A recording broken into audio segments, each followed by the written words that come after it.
give it about 25 seconds and we'll be live.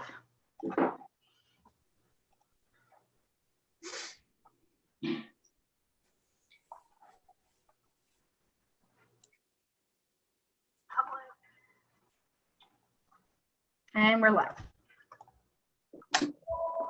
Okay now.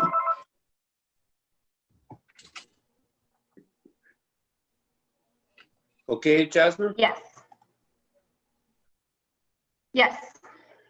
Okay, welcome everyone to our regular council meeting of May the 19th. Hope everyone is getting through COVID-19 okay, and we have a few listeners on live streaming tonight. So welcome to this meeting, and before we start, I would ask if everybody could just have a moment of silence, please.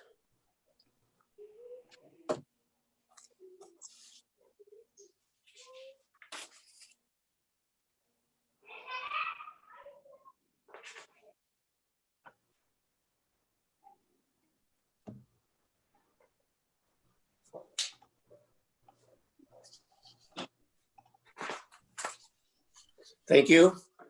We're going to move on with our first motion, and that is that council agreed to move items 8. Is there anything moving forward, Jasmine? No, I didn't get anything to move forward. So then we don't need that motion? No. We don't need that motion then, I don't think. No.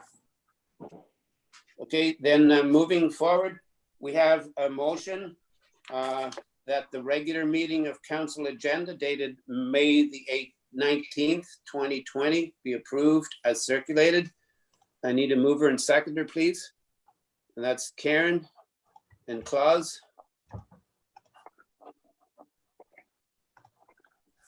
All in favor?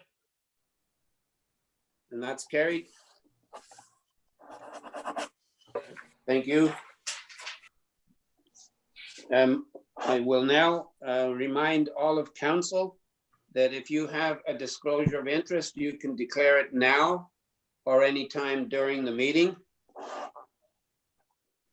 We have the next motion that the minutes of the regular meeting of May the 5th, 2020 be approved as circulated. I need a motion, a mover and seconder, please. Okay, that's moved by Jeff and seconded by Claus. All in favor? All in favor? Okay, that's carried. Thank you.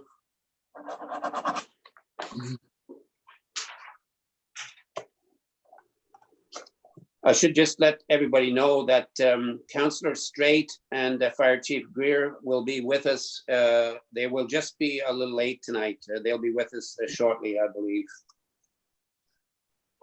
Now I'm going to go to any business arising from those minutes of May the 5th. Any business arising from those minutes? I have 2 or 3 items. They might come up later, but I'm just going to go through them, please. Under the business arising from the minutes. Sorry, the first one there. So we were talking about the installation of the peak roof, but I guess that's going to come up with our report, so I don't need to ask about that. The next one was 3C. Under the treasurer's report, the PSAP reconciliation. I can't remember how much that reconciliation was, but I guess this would be a question that I would direct to our treasurer, and it was just something I thought about very late when I was reading everything the next time this afternoon.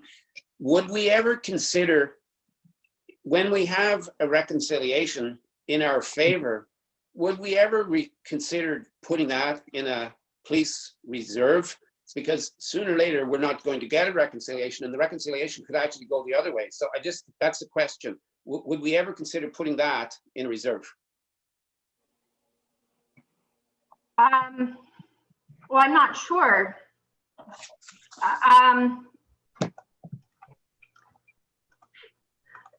We can just defer the answer, and then it's just more of a thought for the future. Yes, Karen. I thought PSAB was public Karen? services accounting, not police service. I thought it was Yeah. public service accounting, Oh, yes. not police. Oh, okay, It's yeah, public service, so it has to do with Okay. it's our overall Okay, yeah, accounting. yeah. No, yeah, the you're way right. that- The method that we now have to And, account for our. okay, so that's, okay, no, you're right. So I don't have any other business, and I don't see any other person who has any business arising from those minutes. So we're just going to move on then. And we have no delegations tonight. And the first report of the municipal officers is yours, Jasmine. That's going to be the office roofing update. Yes, so based on the direction from the last meeting, I do have some updates for council related to the office roof. So the direction from council was to look into options for a peaked roof. I have confirmed, excuse me, with the CBO of the township and with the building and roofing consultants that we originally contacted, that the addition of a peaked roof would require an engineered stamp design to be compliant with building codes. Particularly in that the current structure was designed with a flat roof, they'd have to do a review to ensure that the current structure could accommodate a peaked roof. I got a very, very rough estimate from one party just to see how much that would cost, of between $4,000 to $5,000. It's possible that that engineering study might be less, because I was able to locate the original truss drawings and designs from the 1990 roof installation, but we should kind of assume a little bit higher for a budget and be pleasantly surprised. So I did try to provide a comparison. There was also some discussion related to pricing on steel roofing versus asphalt roofing. So in terms of history of the roof, the asphalt shingles on the administrative building, so around the flat roof, were replaced in 2006. And in 2013, the fire hall received new shingles. There was no warranty information in the file that I found. They were quoted as 25-year shingles, but of course, shingle life does vary quite a lot based on the conditions that, the sun and wind and stuff like that. Most of our township hall is under pretty intense sunlight. So certainly the 2006 installation is probably getting fairly close to its expected life. I also confirmed with the consultants that the latest we could tender for this work would be July. So we have a little bit of time. The roof is not currently leaking, but certainly we have some pretty strong recommendations that this be dealt with prior to winter. We don't want another winter season. The ice is particularly damaging for the flat roof. So I did provide some comparisons. Certainly in terms of investment, I wasn't able to get an estimate on what the peaked roof would be, because it really is highly dependent on the drawings. But certainly in terms of long-term investment, the addition of a peaked roof might be a bit more, but it has a much higher life expectancy. In terms of steel roofing versus asphalt roofing, the quotes for the asphalt was around $4 to $6 per square foot for a larger area, and $78 per square foot for a smaller area. Steel roofing was closer to 10 to 12, but again, much longer lifespan. ultimately, this is a very difficult decision to make within the context of also talking about the long-term future of the facilities. It would make it's prudent that council has an idea or does make some direction and make a decision related to renovation or replacement of the administrative building. Whether that happens, you know, within, if you're talking about something that's going to happen within the next 5 years, it is something that's good to know in terms of what you would like to do. It looks like my video is frozen, doesn't it? Yeah. So, Yeah. So Jasmine? Yeah, so I'm sorry, Jasmine? just about to finish. Yes. Can you hear Yeah. me? Yeah. I thought you were finished, sorry. So it is prudent for council, that's okay, council, to at least have an idea of where you'd like to be in terms of renovation or replacement within the next 5 years, or whatever term council picks. So I am making the recommendation, which is option 1, is to defer a final decision on direction with the roof until a more concrete direction is chosen or you have a better idea, which would mean we kind of wait until July to make that call, just to give council a little bit more time to parse through the engineering and the building condition assessment. So yes, that's my recommendation. And I'm gonna just turn off my video and then turn it back on again.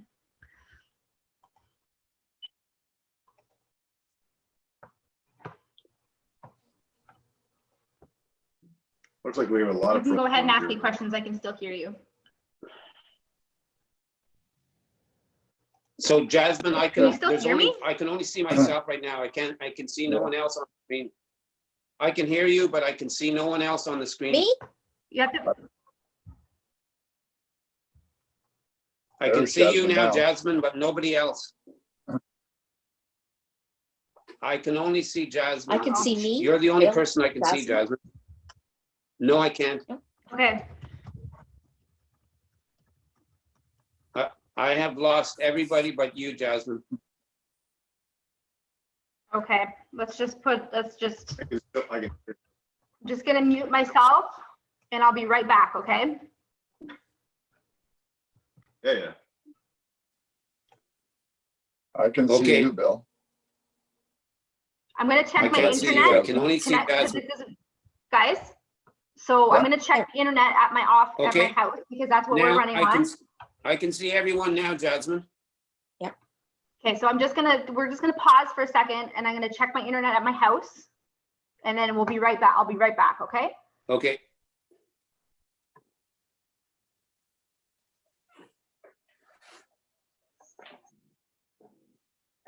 I never lost any of you. Oh, really? No, I lost every Bill frozen. I mean, it was just Yeah. It'll come back here. no, I didn't. I only lost the 2 of you. This is so much I lost fun. everybody first and then just Jasmine.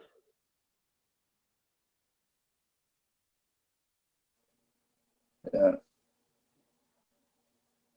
What would the people on YouTube saw?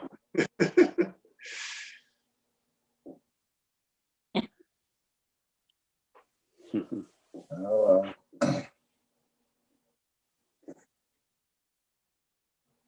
This is the joys of doing these online things, is the technical difficulties that go along with them.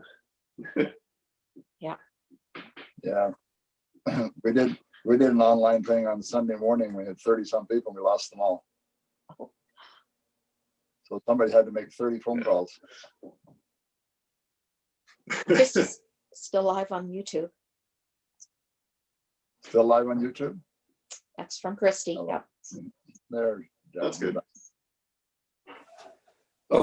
Okay, Jasmine? Okay, Jasmine, can you hear? I can hear. It looks like we're working okay now. I do think we're back up. apologize. We Okay, are still so, live on YouTube. Please keep in mind that the whole meeting is still going on live right now. so Jasmine, I think we get the will you appropriate- finish your report for now? were you finished your report for now, Yes, I am finished my report for now. Jasmine? Yes, Okay, so I think I'm going to open it up to council, but yes. I believe that really what's most important, I think, having read it inside out, that we as a council have to decide, first of all, whether we're renovating or whether replacement, as you say. So that's one thing. But the other thing that I've been thinking about is that part of what we have to decide also is what we're going to do with the present fire hall. Because the way that I see it, it's just my personal opinion, is that if we were also administration building and keeping the present fire hall to possibly renovate to be also used for more space for administration, then there might be another option of a different kind of roof. And in other words, that roof at that point might be incorporated into the roof of the fire hall.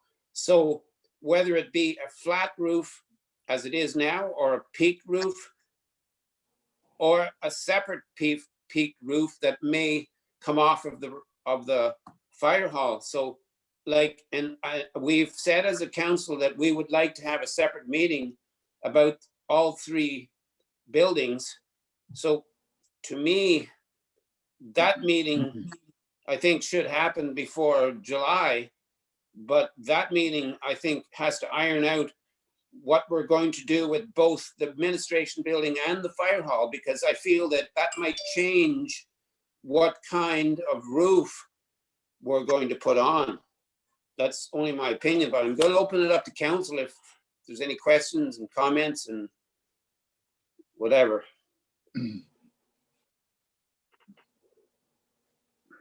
Okay, so I do see two, Claus and Jeff. Claus? Yes, thank you. Claus? First off, Jeff, yes, I hear you. Can you hear me?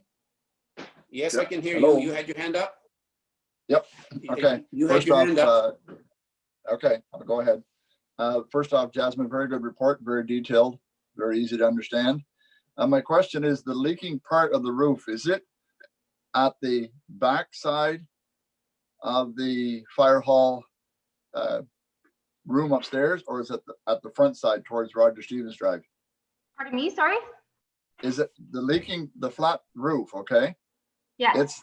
It's towards the back part, towards the fire hall area, or is it more toward the front? It is part of the association room roof, and it's the Oh. part of the association room roof that is facing the back half of the property. Yeah, okay, that's what I thought. Okay.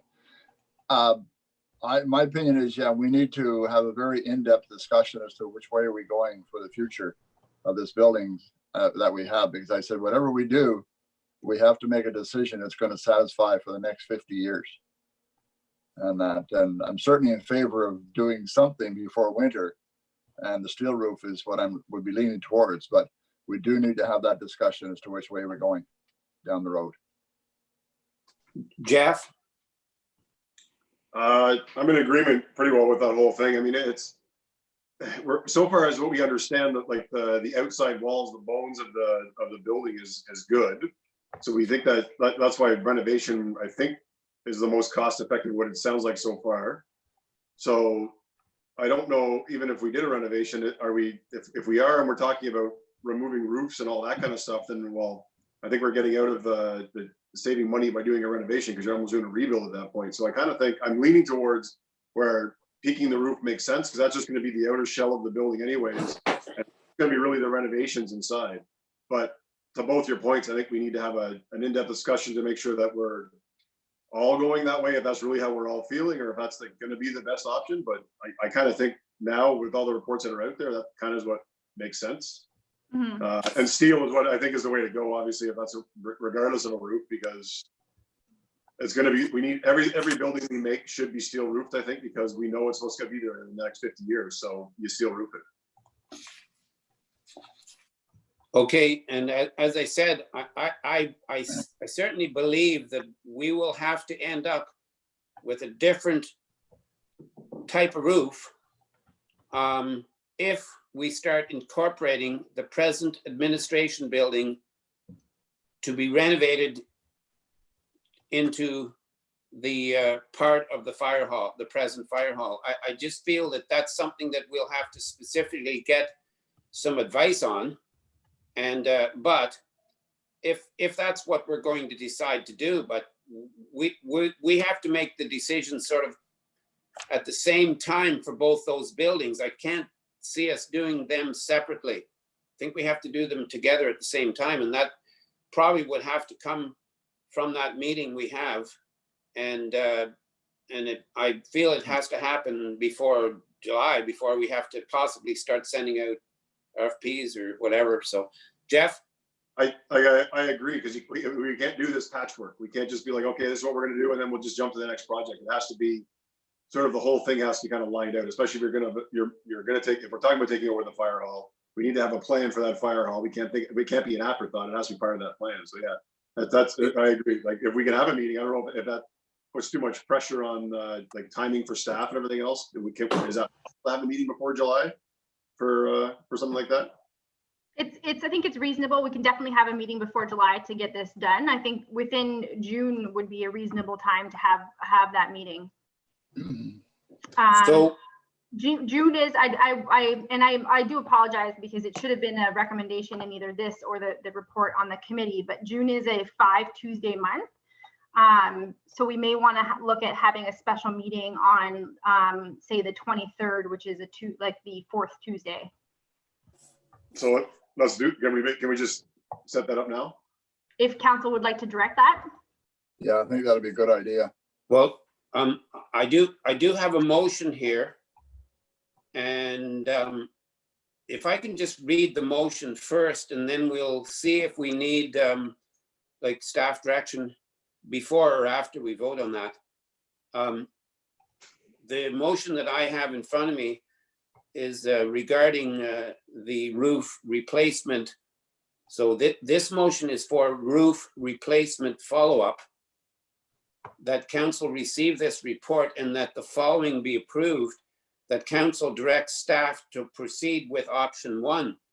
And option 1 is to defer a final decision until a more concrete decision is chosen by council related to the facility. So I feel that, like, if we just if we pass this motion, then would it be okay, Jasmine, if we just gave staff direction for staff to set up a meeting in June sometime? Yes, that's fine. Okay, so if there's nothing else, if there's no other comments and questions, then if I could have a mover and seconder for this report. So that's moved by Claus and seconded by Karen. And that is that council directs staff to proceed with option 1, which we will give some staff direction in a second. So I'll ask for the vote. All in favor of that? Okay, that's carried. And then I believe I'll just make sure and go around and ask council that if staff direction is for staff to go ahead and set up a meeting for June for us to talk about all 3 facilities. Is that fine with everybody? Karen? Yes. So Claus, Jeff, and myself. Okay, so that's staff direction. Thank Can you. we, Jazz. 23rd? So Pardon can we me? concrete the date down? So June 23rd at 6 p.m. Yeah, June 23rd. June the 23rd? Yeah. Yeah. At 6 p.m. Okay, that's carried. Thanks for that report, Jasmine. And the Hopefully next for that one, time, we'll be able to have a face-to-face meeting. so Maybe. the next motion, or sorry, the next report is the zoning bylaw exemption follow-up. And that's also yours, Jasmine. So I did receive a follow-up request related to the zoning bylaw exemption, and I did want to put it in front of council. just as a follow-up item. So on the meeting of April 21st, council did exempt the bylaw enforcement of section 3.1.4 of our zoning bylaw, which relates to people living in trailers on properties. The additional request was that as an alternative to the temporary connection to an approved on-site sewage disposal system is council willing to entertain a evidence and provided evidence for regular pump out activities by a licensed company in place of that temporary connection to the improved on-site sewage systems. And the idea is it's not very accessible by like the trailer, so it would take a lot of effort to get that connection established. The staff recommendation is that the additional term of the bylaw enforcement exemptions for regular pump outs be allowed, simply because the provided receipts are provided, because the regular pump outs actually do provide it's actually less of a environmental impact to the area, because it's actually less black water that would have to be dealt with through a septic. So it arguably has less impact on the neighborhood. Yes, Karen? What do you define as regular pump outs? How often? So does council want to define how often?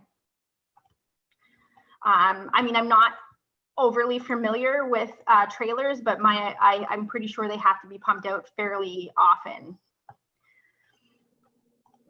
Would that not be a question we'd have to get answered by the health unit?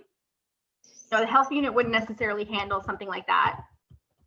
No, I meant in terms of how long you can wait or how often they have to be cleaned out. Claus? Jasmine, would the pumping company that do this pumping, would they have some kind of an idea how often? They've obviously gone around and done this before. Yeah. Yeah, it's quite possible. I don't know at the moment. It's a very good question. A follow-up question, if I may, Reeve. Yes. Is it possible for these trailers, depending upon where they're located, to be able to discharge into the septic tank completely without having to have them pumped out? Yeah, and that was the original exemption, was to have them connected to the sewer, the actual septic system itself. Yeah. But this was an additional request. So does council want to put parameters, like it has to be pumped out every 2 weeks, every 3 weeks? I would think every 3 months. Oh, No, I think it's difficult for us to say whether it's 2 weeks or a month or 3 months, because I think it depends on how big the holding tanks are and so on. That's we don't have that expertise. Yes, Karen. Yes, well, Karen. that's exactly. It depends on the size of the holding tank on the trailer, as well as how many people are using it. Mm-hmm. So it's just the fact that if we're going to say regular, I think it's best if we stipulate something versus, because I mean, regularly is it open to interpretation? For sure. No, absolutely. I'll hold off on the decision, but Jeff, I think you wanted to say something too. No, I was just saying, like, I don't have any idea how often you're supposed to pump them out. Like when they're full, you pump them out. Like, is that not? Wouldn't that? Well, I don't think that we should be actually. I don't think we should be saying, because none of us know. So we should not be pulling out a figure. It could be wrong, so, or a time period. So we're going to have to leave that to somebody else, I think.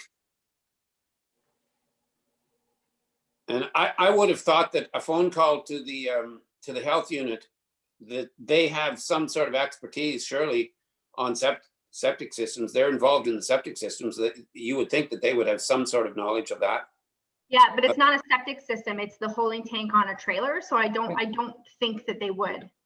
So there's no, so the now we're not talking about putting anything into septic systems. No. No. Okay, so No, Karen, I'll go back So- to you, Karen. Maybe just a call to an RV service, like to a sales, who know the size roughly of tanks, and then they could say if it's, 3 to 3 people or 3 to 5 people, every 2 weeks would be sufficient, Mhm. just in case, because I mean, depending, the tanks may not be large enough that if you've got, say, a family of 5 even, that they may have to have it pumped weekly.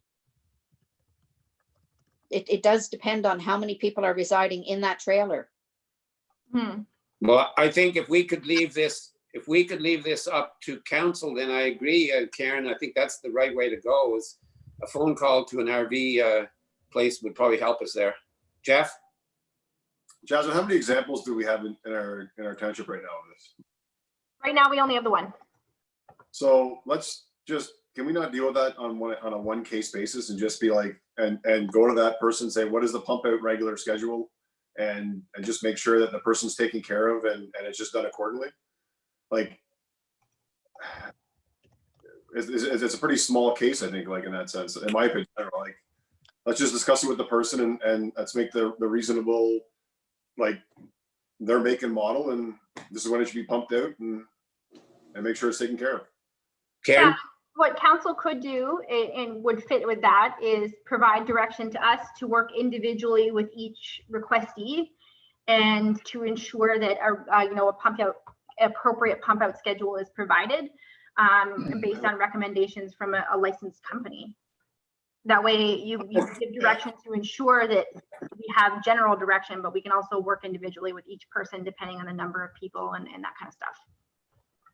Yeah, if we had hundreds of requests, I can understand. Yeah, okay, thanks. Okay, well, that sounds good. I saw Karen and Claus. So question, this is for the one individual that requested this. Hmm. Does this though open it up to other residents in the township doing this, say even over the summer? The exemption was only for 2 months. So it wouldn't be for the full summer unless council chooses to extend it. And they do still have to, for lack of a better word, register with us Okay, and let us know that they're doing that. Claus? Yeah, I just wasn't going to repeat with Councillor Carroll, but I think the homeowners themselves who own the trailer, they would know best how often it's got to be pumped. And each individual case would have to be registered with the township. Keep an eye on it. Okay, any other comments? I do have a motion. I'm going to read it first and then get a mover and seconder. Yes, Jasmine? Yeah, so I mean, are we good for that direction that council's directing staff to work individually with each director, requester to ensure an appropriate pumping schedule depending on trailer size and family and stuff like that? Are we consensus for that direction? So Yes. Karen? yes, Claus, Jeff? Yeah. Claus? Can I bring up one point maybe on that, just to cover all? Sorry, Jeff, just a sec, Jeff, sorry. Claus, you okay with Yeah, I that? agree with that. Yes. Okay, Jeff? I was just gonna say, just on Karen's point, because like she makes so it doesn't maybe get out of hand. If we get more than 10 requests, then maybe we could rediscuss this for the summer. But I mean, I doubt we're gonna even get 10 requests. But like, does that make sense or?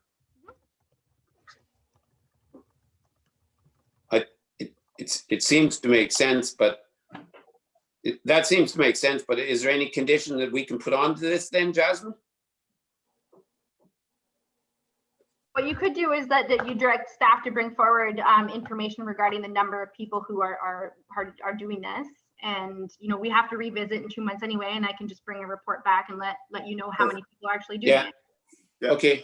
Yeah. Yeah. So you have consensus there, Jasmine, and Yeah. I'm going to read the motion there, that council received the following report, and that is the zoning bylaw exemption report for trailers on properties, and that the following be approved, that council provide an additional term to the bylaw exemption, which allows for regular pump outs of the trailers by a licensed company, provided the receipts or other confirmation is provided to the township. So that's the motion. If I can get a mover and seconder, please. And moved by Karen and seconded by Jeff. All in favor? And that's carried. Okay, thank you for that one, Jasmine. And our next report is our Public Works Manager. Jamie, if you're there, that's on the summer students. So Jamie, Hello? hello, Jamie. Can you hear me okay? Yes. So you can go ahead now if you like, and this is the report for the Public Works summer students. Yes, it was requested last month that Public Works look into the possibility of hiring 2 Public Works students to assist in activities throughout the summer. So Public Works staff looked into possible solutions into being able to still hire students and deal with the COVID-19 recommendations from medical professionals and the health unit. Unfortunately, my recommendation is to not proceed with hiring the students as we are not able to maintain social distancing and as well as additional it's called additional hand washing and washroom facilities out at the shop without having to rent the units and so forth. So the following report just goes over what I looked into to be able to accommodate the students and also be able to work with our Public Works staff. I don't believe at this time it is the best time to proceed with hiring students. Therefore, I suggest that we can either hire contractors if flagging is needed. There are times where we don't need to flag. We can just use road closed signage, and that would help assist a lot of the construction work. So that is what I have. And does anyone have any questions? Claus and then Karen, please. Yes, thank you. Thanks for the report, Jamie. First question, other areas, other service work that the summer students did, will that be covered by our regular Public Works employees? Yes, like the lawn mowing that is taking place is happening with our current staff, and the weed spraying will also be occurring with a lead car with our current staff. Okay, very good. Second question, if I may. The cost of this service for flag service and so forth is $150 an hour. Mhm. How many flagmen? That would provide you with 2. 2.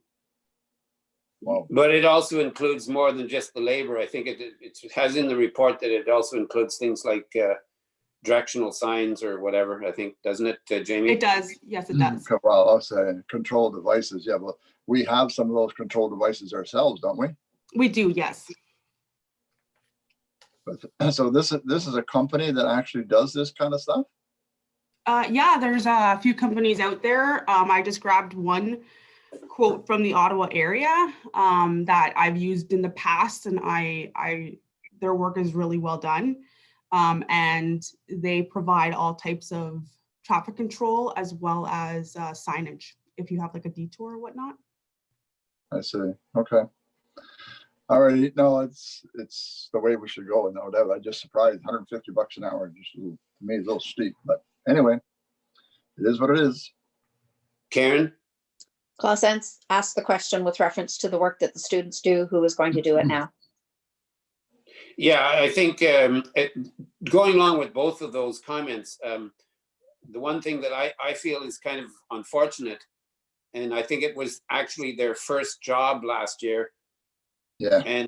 and very, very effective. They cleaned the roads of garbage.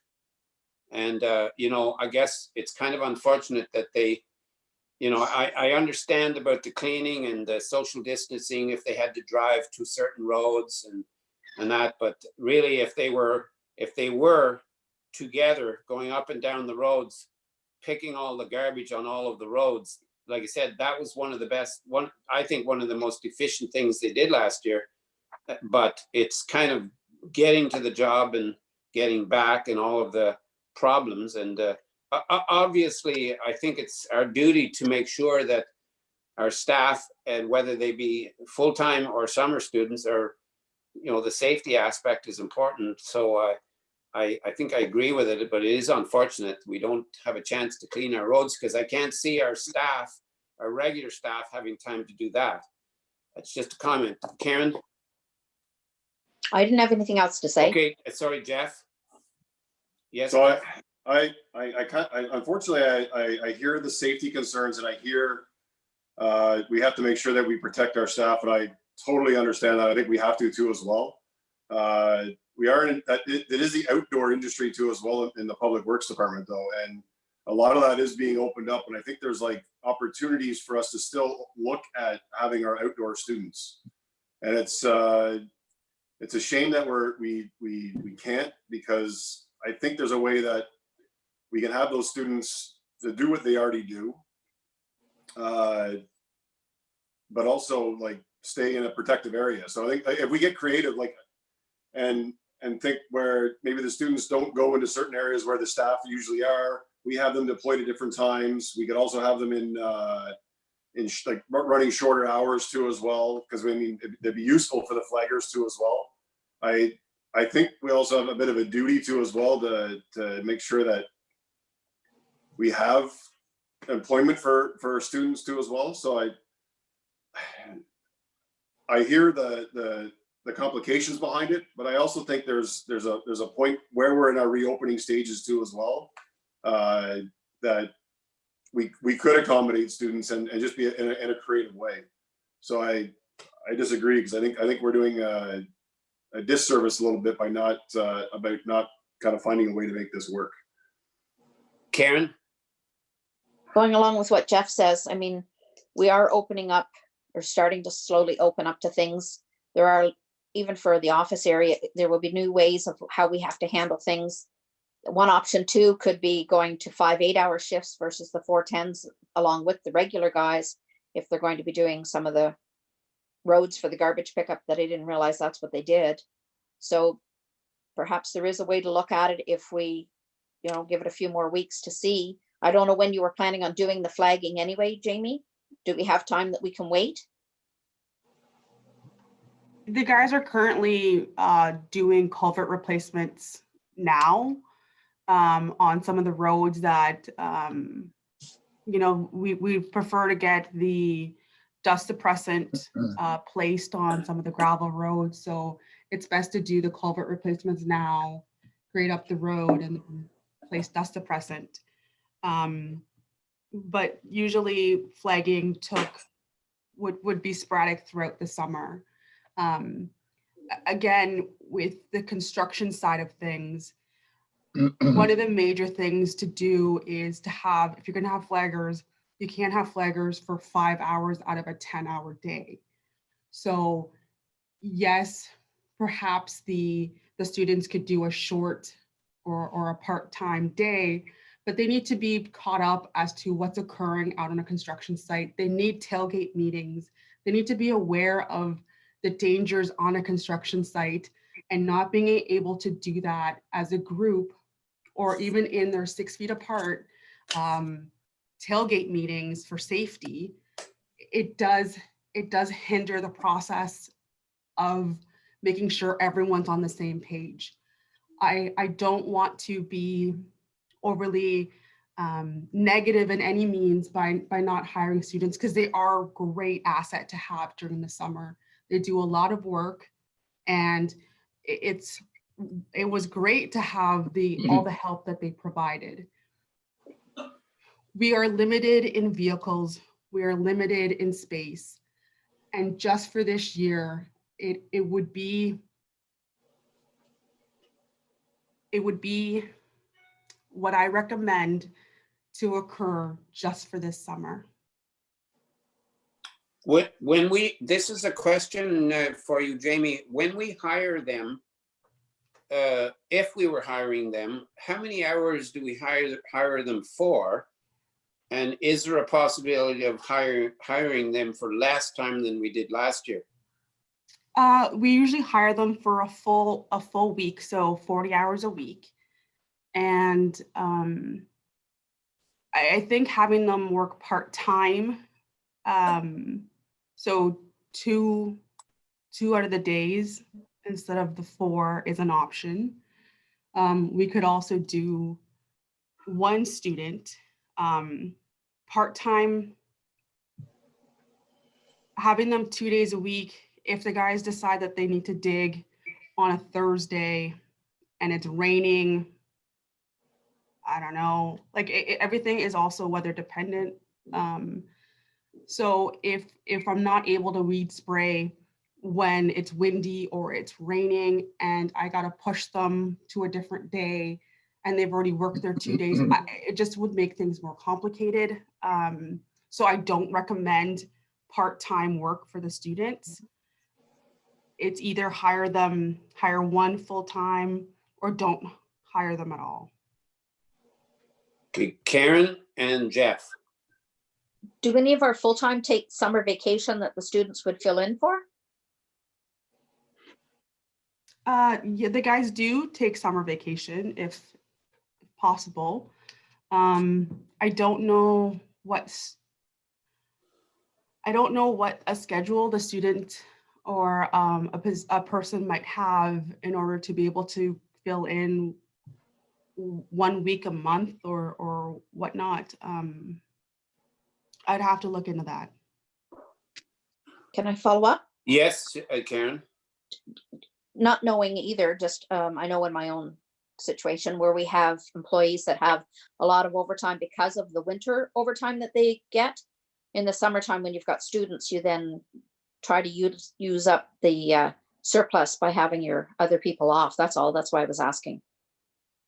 Yeah, for sure. No, I just don't know if I would have to look into that if that's something that you all wanted. Well, it's a very good question, and it's a good way to alleviate some of that overtime. But we might like to look into it. I think, Jeff, I'll go to you. It's just I stick to that point where we're at a time too as well where it's even tougher for students right now with how many jobs they're going to be able to get. So being part of the government system, I mean, like we have a bit of an obligation to also try to help out and do our part to help with that. So when we cut off those opportunities for those students, that's that doesn't send a good message also for that private side, the private sector too as well. That's why I'm for us trying to figure this out, and we can put. I mean, we have to be safe about it though. We can put restrictions on it. We can make sure PPE is worn. Especially even during the tailgate meetings, there's lots of options that I think that we can be creative in, and I think this is an important time to be creative because I mean this is how you navigate, you do things like stronger. So that's why I want to make sure obviously our people are safe. That is 100% true, and I want to make sure the students that we hire are safe, and I want to make sure that we're giving the opportunities out there as much as possible. I think because a bit of it, is I think our duty, and also the other side of it, we can keep work moving forward, and I think that's an important part of it too, as well as in times like these, we want to show that we can move things forward because we know that we will come out of this. So let's not think that we're not going to come out of this. We will come out of this. That's what humans do. So let's keep moving forward, and that's why I want to keep moving that way. Okay, so I'm going to call a vote soon on this, but Claus, I did see your hand, and then Jasmine. Thanks, Bill. I'm wondering, Jamie, if it'd be possible for the summer students, if they came to the premises and they would not have to go inside. They would grab the vehicle and go do their road cleanup, go do their lawn mowing or trimming or whatever they normally do. Is it possible they could do that? And or as Jeff was saying, maybe we could just hire one student. I would like to see some way of working this out somehow, and I don't have the answers, but it's just a thought. So we are sorry, Jamie, I'm just going to jump in. No, it's okay. It's okay. We are legally, like, we have to provide somewhere, we have to provide a washroom, like, we have to. And they needed somewhere to wash their hands and to use the facilities. So there's really not an ability for the student not to be able to not enter the facilities, because they're going to have to use the washroom. What, is there a possibility, if we were going to go this route, is there a possibility that they could have a key and use the facilities at Rosedale Hall? Guess that question could go to either Jamie or Jasmine. We typically do not issue keys to students at all. Pardon me?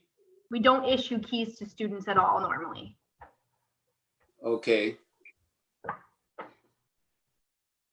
Just a thought, Karen?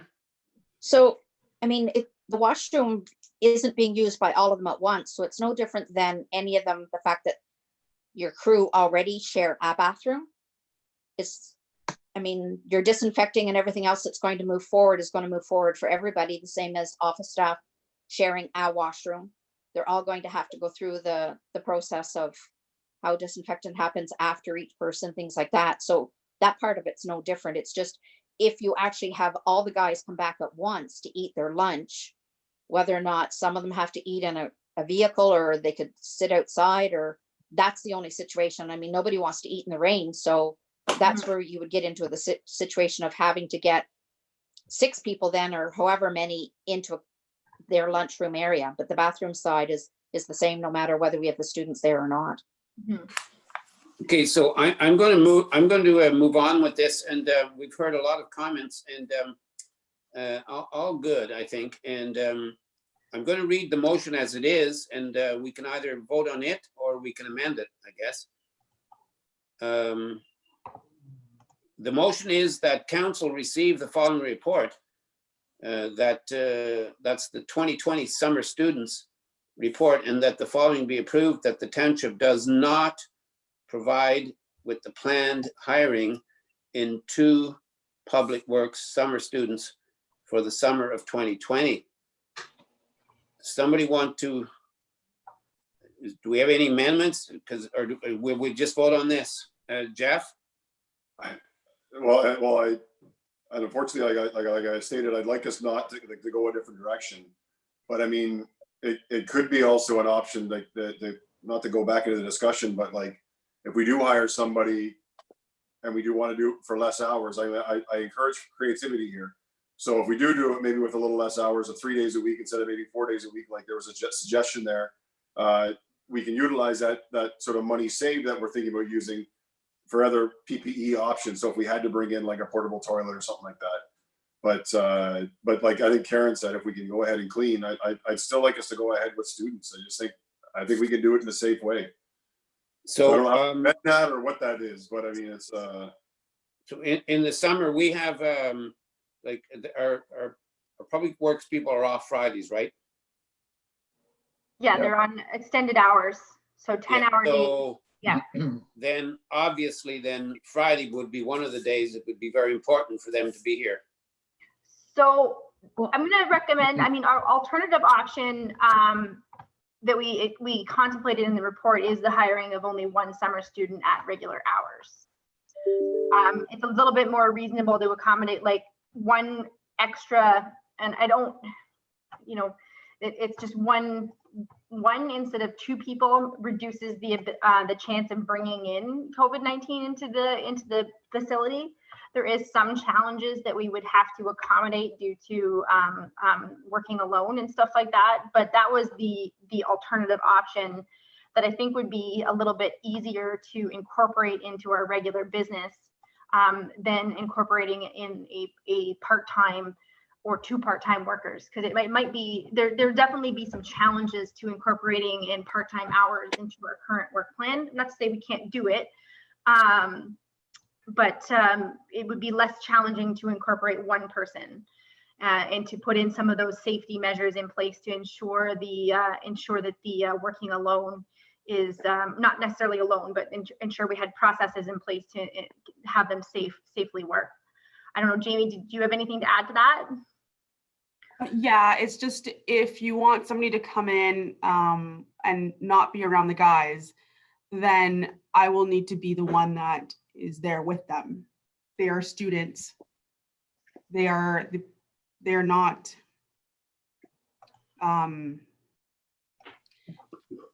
you can't just leave them alone all the time. And I do understand that we do get older students and they are able to complete a lot of tasks on their own. But again, they still need supervision over their activities and just to make sure everything's safe. And that's the one thing I do want is I want our guys and I want the students to be safe, as well as not putting any undue liability on the township.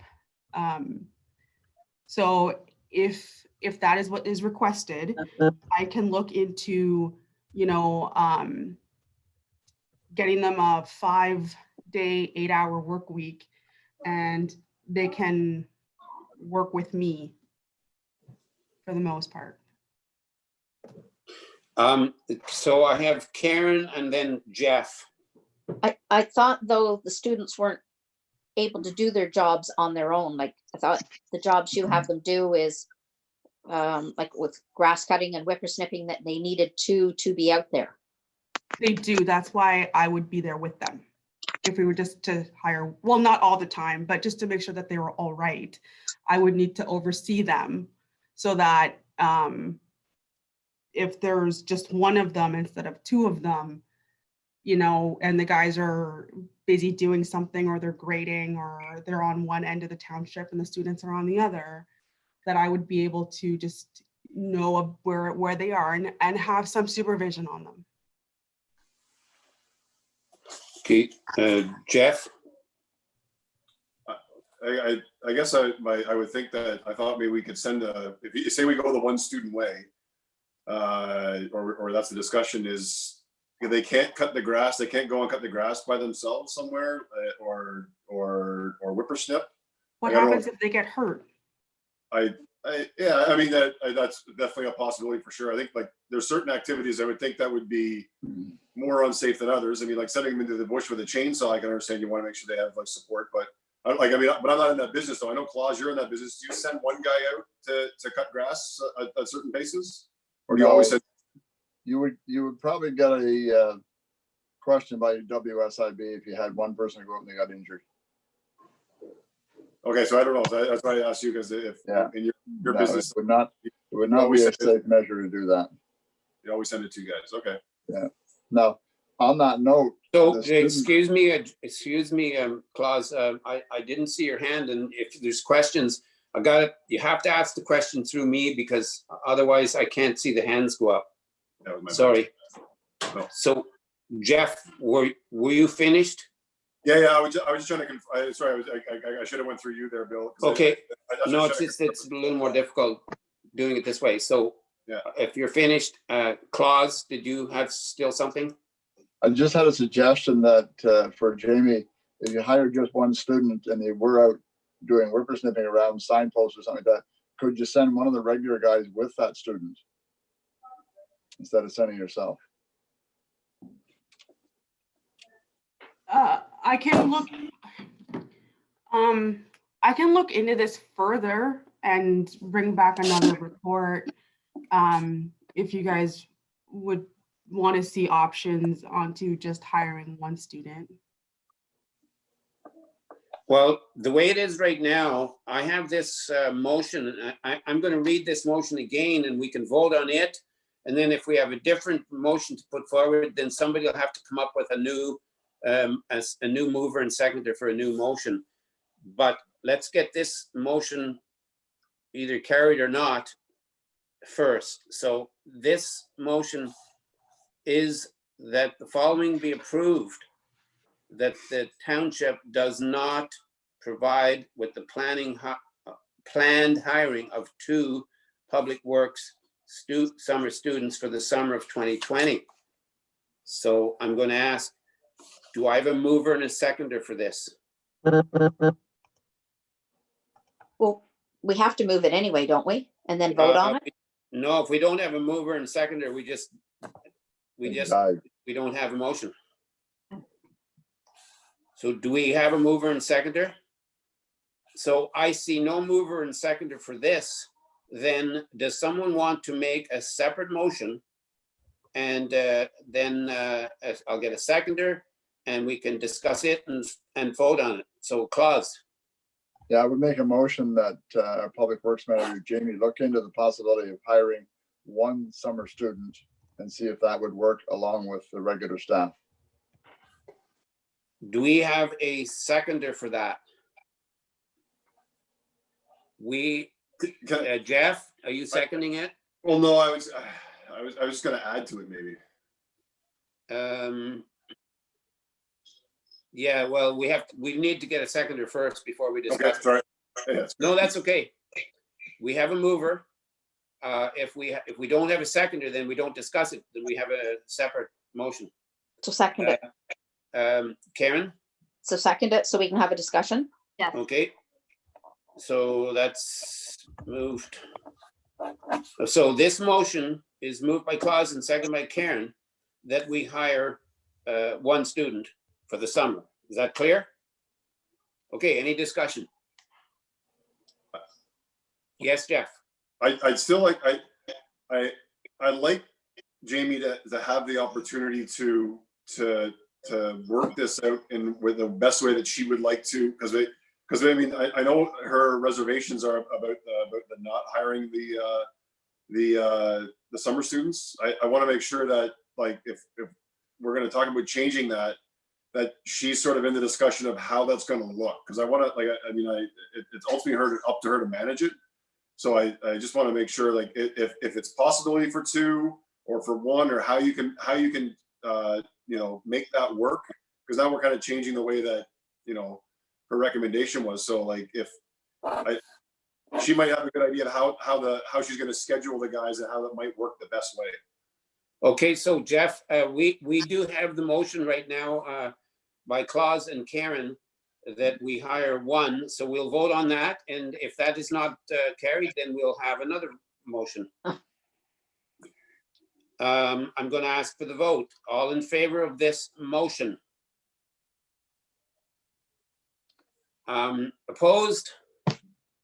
Okay, then that's not carried, so that's not carried. So do we have a third motion? And I think it sounds like if it sounds, Jeff, I see your hand and Karen, but it sounds like your motion might be a more general motion that would give Jamie the parameters to come up with some sort of a creative solution, whether it be with one or two people. But I will let you move this your way there, Jeff, please. Yeah, and I think that, because I'm just trying to think what our next meeting is too as well, because then we could get that basically hired, if that's the case, because it would be after June, or she could go ahead with the hiring and then kind of report back with us. Well, it's getting a little bit late because our next meeting going to be in June, and normally we would be hiring these students for June, July, and August. So, to wait another 2 weeks and then have to still put the tenders out or the RFPs out or application and accept applications, it would be, we're going to be into July, and when we don't have any meetings. So Karen? They already did the process for getting applications, did they not? Yes. Oh, okay, so that's okay. That was in February. Yeah. Okay, so Jeff, do you have a motion then that you would like to put forward? I think I'm game for kind of giving it to Jamie to get that worked out and to see if we can get two hired. That'd be fantastic, and I think it'd be a great obligation for us if it's one. But let her schedule it out, because it's up to her to make the schedules in that sense. So it's tough for us to dictate that. I think with where it's going to fit her schedules the best. That's kind of a motion. I don't know how you can word that. Jasmine. Okay, so Jasmine she'll perform her wizardry on this and There's come up lots with of wording. fun procedural stuff going on right now. But the thing is, I feel that if we're going to do this, then I feel that we should be giving the staff direction to go ahead and do it and not to wait another meeting. I agree. So this motion has been moved and I need a seconder, please. So let's be clear on what we're moving here. Okay, Just so it's not one, it's two, and in a various arrangement, like basically up to the discretion of Jamie. is that kind of okay with you, Jeff, as the mover? Yeah, so I'm just going back and rereading, like, it's almost like taking 2, 3, right? Okay, so look at 2 and 3 and then kind of figure out what's her scheduling is gonna work with and make sort of the best decision that's gonna work. As long as we're getting, I'd like to see 2, but I mean, obviously, if one's gonna be the answer, at least we're doing our part and we're still getting more stuff done. You're good with the motion would be, so to direct staff to proceed with the hiring of public works students at the discretion of the public works manager in terms of arrangements for numbers and hours. Right. That, Okay, do we have a seconder for that? So Claus has seconded that. If there are no other comments, hi Ian, I just see you there. He is in. Hello, everyone. Okay, so I'm going to ask all in favor of this motion. Okay, that's carried, Jasmine. great. Okay, thank you, and thank you, Jamie, for that. Thank you. And welcome, Ian. Yes, And, thank you, everyone. I I apologize for being late. Well, No, understandably. yeah. I did let everyone know that you would be late coming. So I'm moving on then to the next report. And Miles, are you with us now? Hang on, let's Miles? turn Miles back on here. Okay.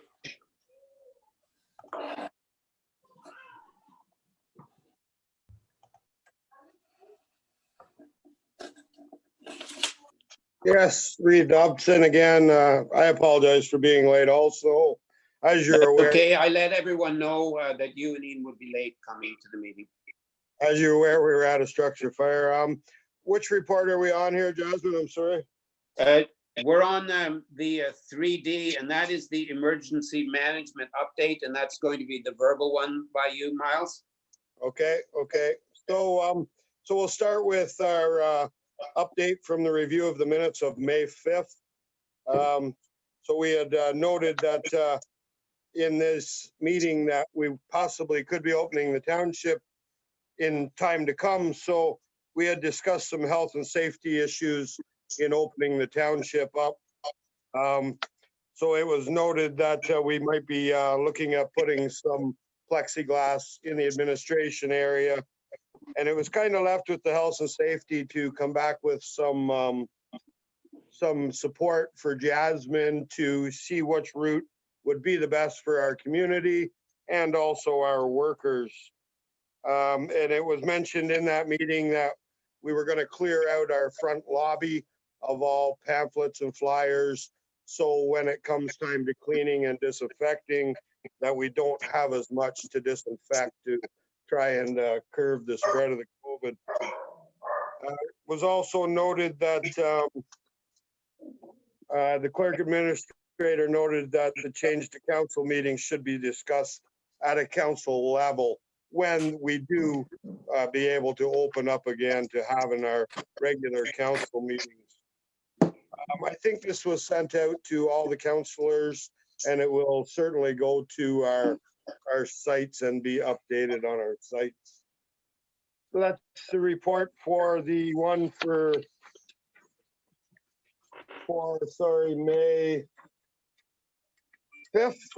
I have one here for the 12th, but I've overlooked somewhere. Bear with me for 1 second here. So here's our update for the May 19th meeting. This is the one you just put on today, Jasmine, the update? Yes. Yeah, so I had been in contact with the Rideau River Campground. He had asked for some advice about opening up, so I had gave him a site to go to. So from what he read, that the campsite would be opening, of course, social distancing in his campsite. So that did open up on the weekend past. ELC discussed reopening again, some more procedures for how we would go about opening up our facility. We had a brief conversation about large drop-off items, if we were going to continue and have that again.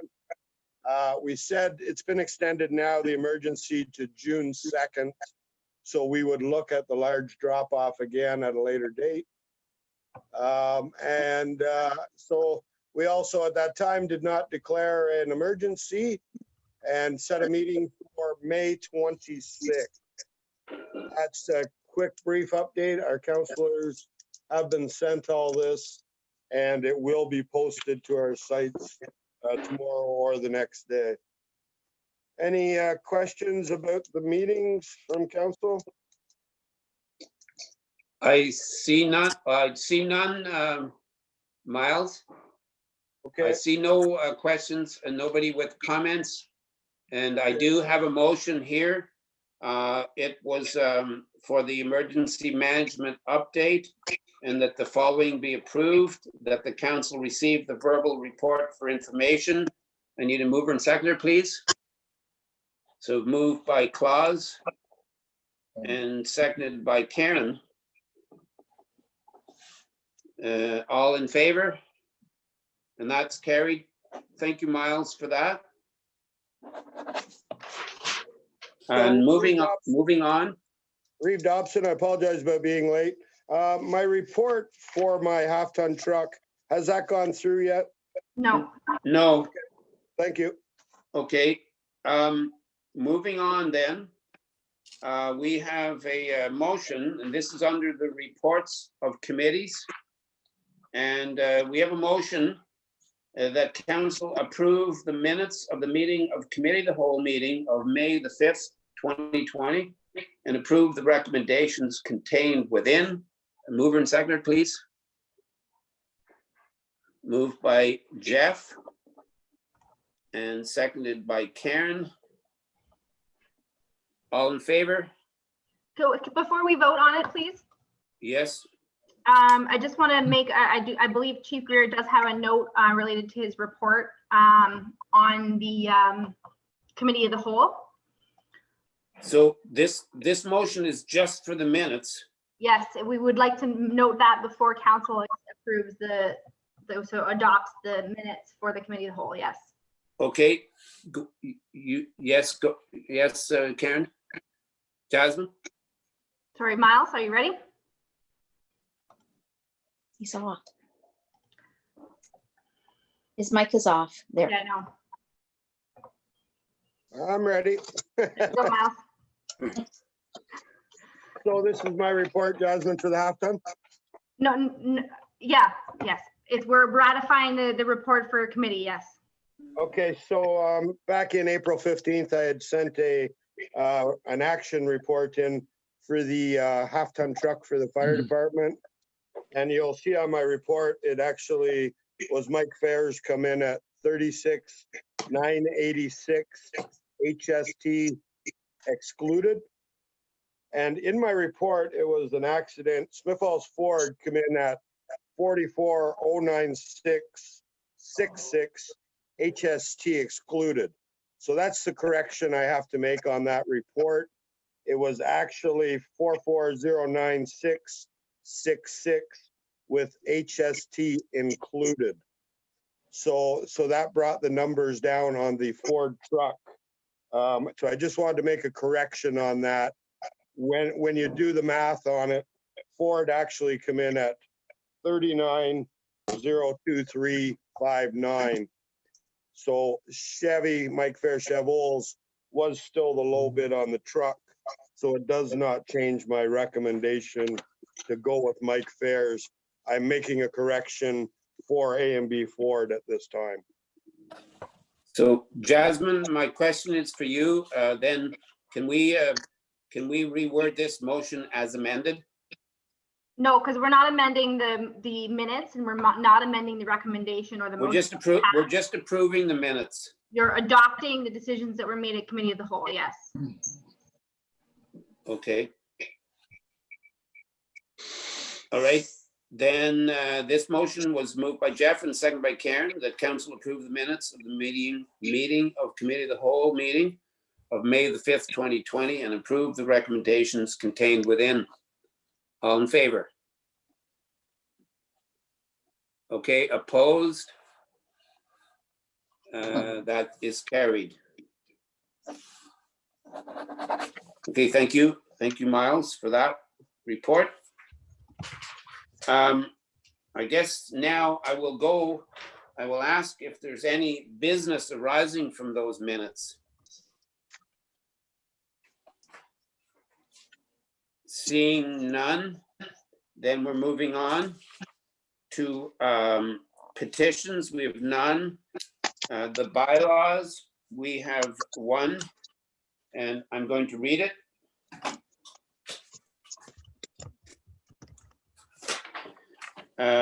That bylaw 3779, 2020 being a bylaw to establish and impose tax rates for the purpose of raising the general municipal, county, and education levies for the year 2020, be read a first, second, and third time and passed, signed and sealed this 19th day of May 2020. I need a mover and seconder, please.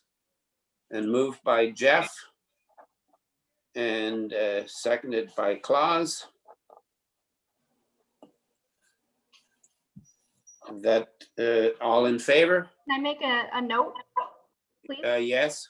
My apologies.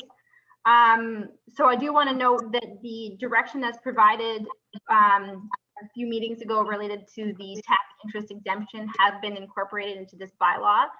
There was direction by council to revisit that at that time in the future, and at that time we can pass an amendment to this bylaw. So I just want to make sure that council is aware that this is necessary to pass, but an amendment can be passed if further direction is provided to staff related to further interest exemptions. Okay. All in favor of this motion? Opposed? Okay, this is carried. Thank you. And then I think before our next bylaw, I will ask if there are any questions from the public. Christy. I have one question. Yes. It says, I see in the minutes from the EOC on May 12th that the construction on Rosedale Hall would be finished this week. Does that include the new septic system? So the construction on Rosedale Hall, as originally contemplated in our Trillium grant, is complete. That did not include the septic system, as that was, we had discussed it at council a few times about we were going to apply for some grants and we weren't moving forward with it at that time. So it is still usable, but no sit-down dinners above 50 people. Okay, thank you, Jasmine. Seeing hang on, just wait. Let's just check with Christy here. Do we have any more? I just have one. Can you hear me? Yes. Yes, Christy. Okay. I just had one sent in. It said, are we aware of other trailers in the township that people are living in 3 months or more on private properties?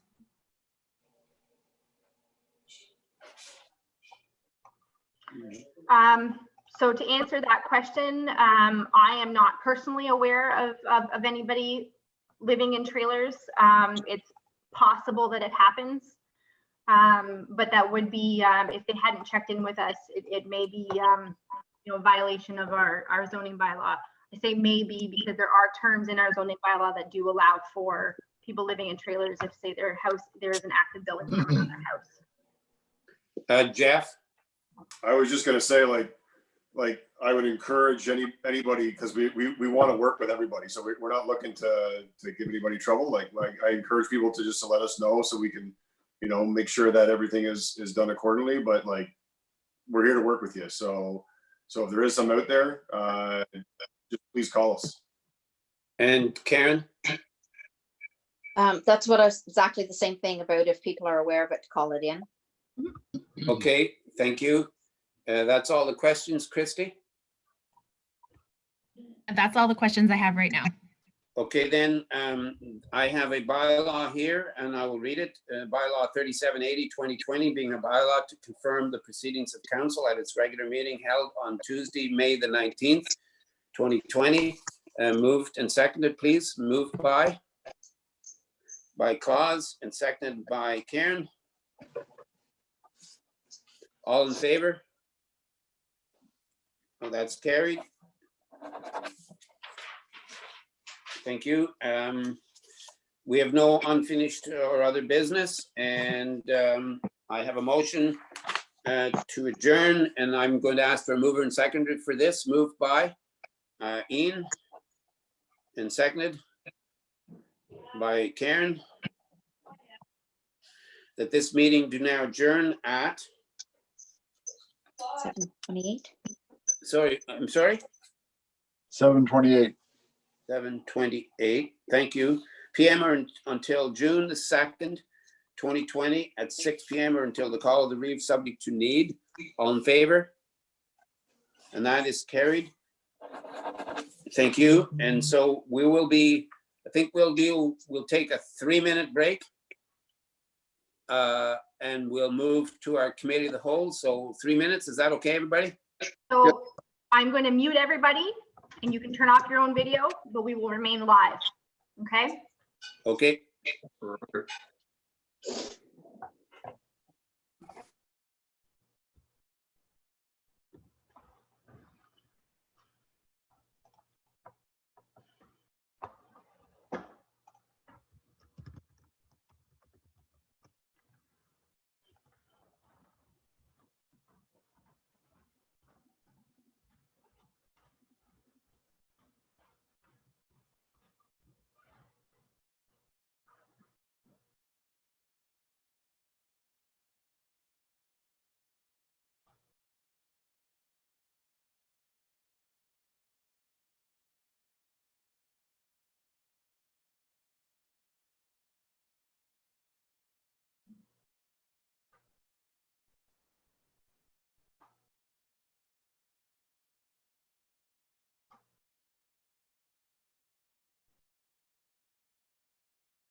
Hello, everyone.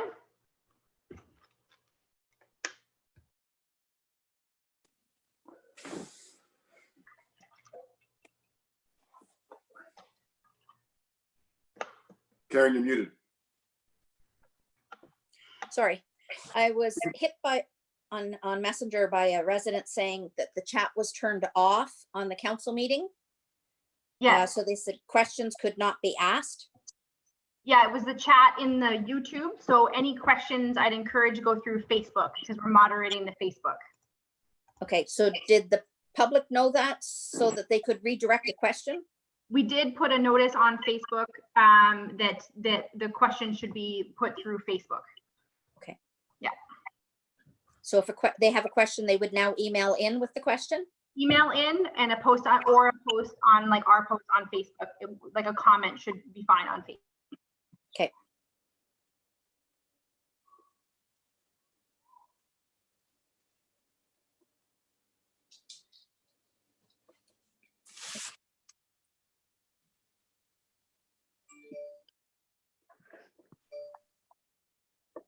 Ready to go?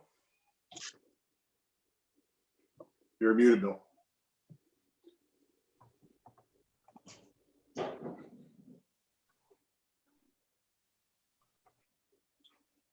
There we go. Bill. You have to hit down there. There There we go. it is. Can you hear me now?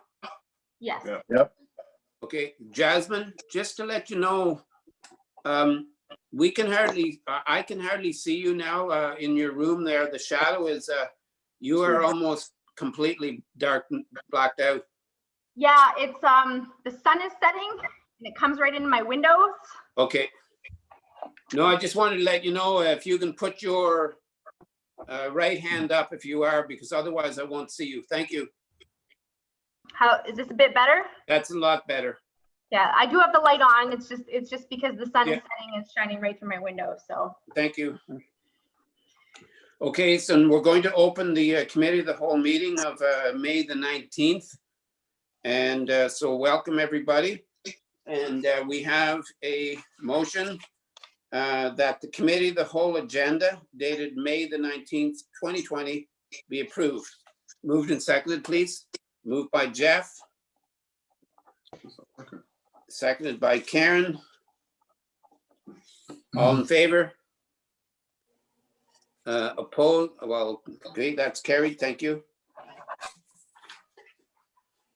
Then I will also remind all of council that if you have a disclosure of interest, you can declare it now or anytime during the meeting. We have no reports of the municipal officers, and we're going to move straight into the reports of the committees. oh And geez. the first one is yours, Andrew, and that is the first quarter budget to actuals.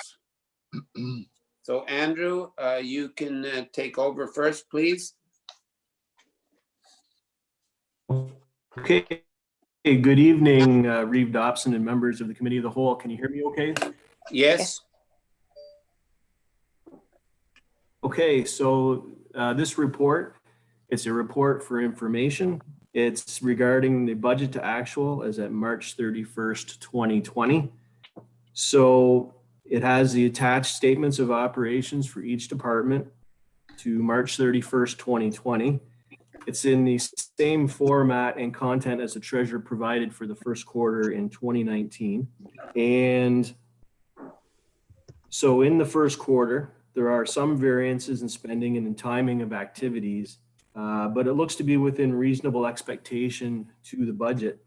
So I don't see any material concerns, meaning that I don't see any major financial implications in the first quarter.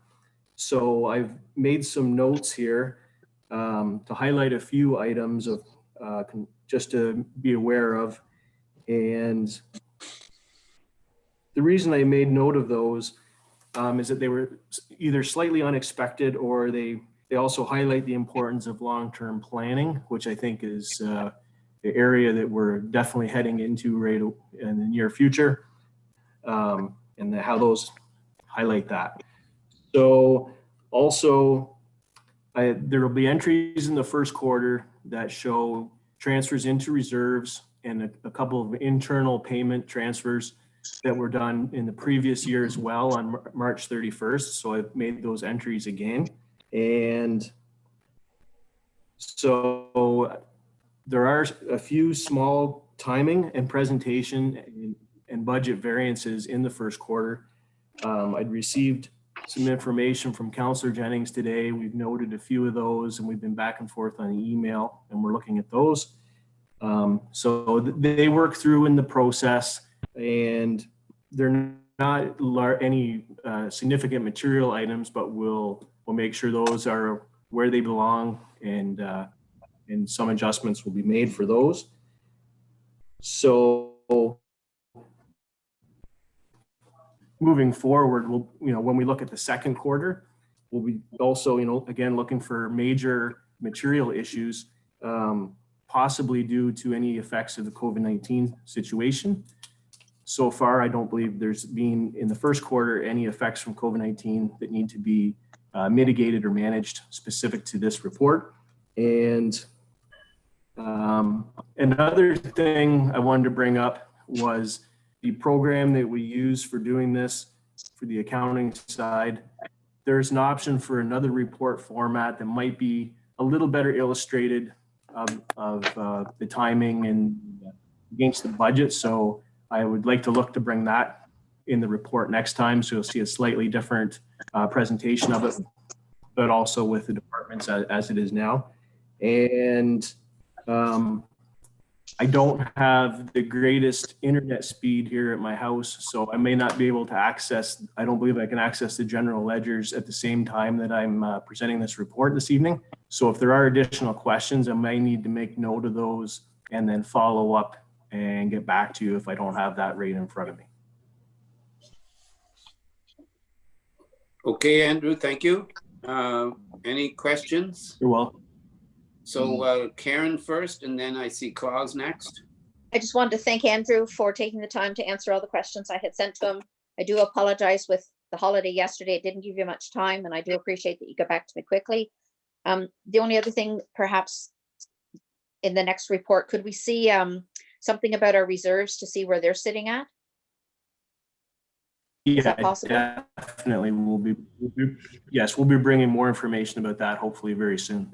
Okay, thanks. And thank you for giving me those questions in advance. It is a good way to look into those and look to have the answers. Yep. Hey, Claus? Yes, thanks, Reeve. Very good report, Andrew. Appreciate all the work you put into it. Would you be able to keep a tally separate of any COVID-19 expenses that we've incurred? That we can, I'm not asking to show those as a separate line, but that way the public ever asks, what did it cost us for the COVID-19 through this process? Yeah, Councillor Jennings asked me the same question, and I had seen a recommendation from other associations to do that. So I may add a specific line or use the miscellaneous account for each department to do that. Even if we hadn't broken it out, it could still be eligible for reimbursement if that situation is an opportunity. But I could go ahead and segregate those extra additional above and beyond costs for COVID-19. Okay, that'd be great. Thank you. Because I think certainly at a certain time, we will have to know what that tally is, because we will be having to apply for reimbursements from the government. So I think it's important. It may not add up, but COVID-19 is not over with yet. So we don't know how much it's going to cost. So Karen? Just comment back to Andrew there where he mentioned the miscellaneous. You could use the miscellaneous provided that it's not used for something else. Just, it will make it simpler for you. It's a pain right now, but if you created the one account for COVID to track it that way, versus if it's in with a miscellaneous, it's a little harder to go back and look for. Just a suggestion. Okay. I'll make note of that. Thank you, Karen. Any other questions, comments? Ian? The loader rental at the top, what was that for? Was that a budgeted expense or is that a? If you don't mind, Andrew, I can handle that one if you don't mind. Sure. So the loader rental was done, we had some issues with our excavator during the winter season. So we had to rent the loader for a period of time in order to load the trucks with sand and salt.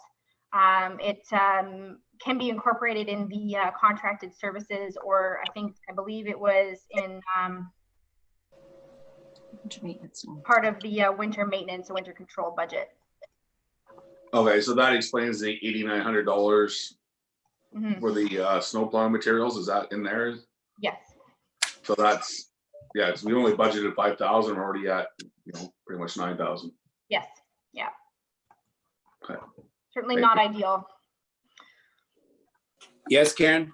That was one of the ones that I had sent to Andrew, just questioning whether or not, because of the fact that it was actually contracted service, if it shouldn't be under that versus the winter maintenance, just because it wasn't part of the materials. So that goes along with Ian's question. Okay, thank you.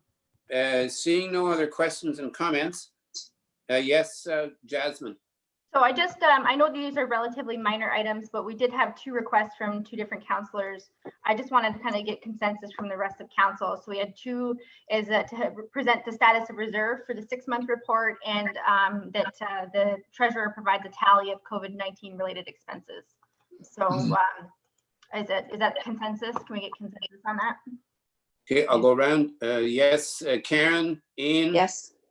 Jeff, Claus? Yes. Yes, you do. That's Great. consensus.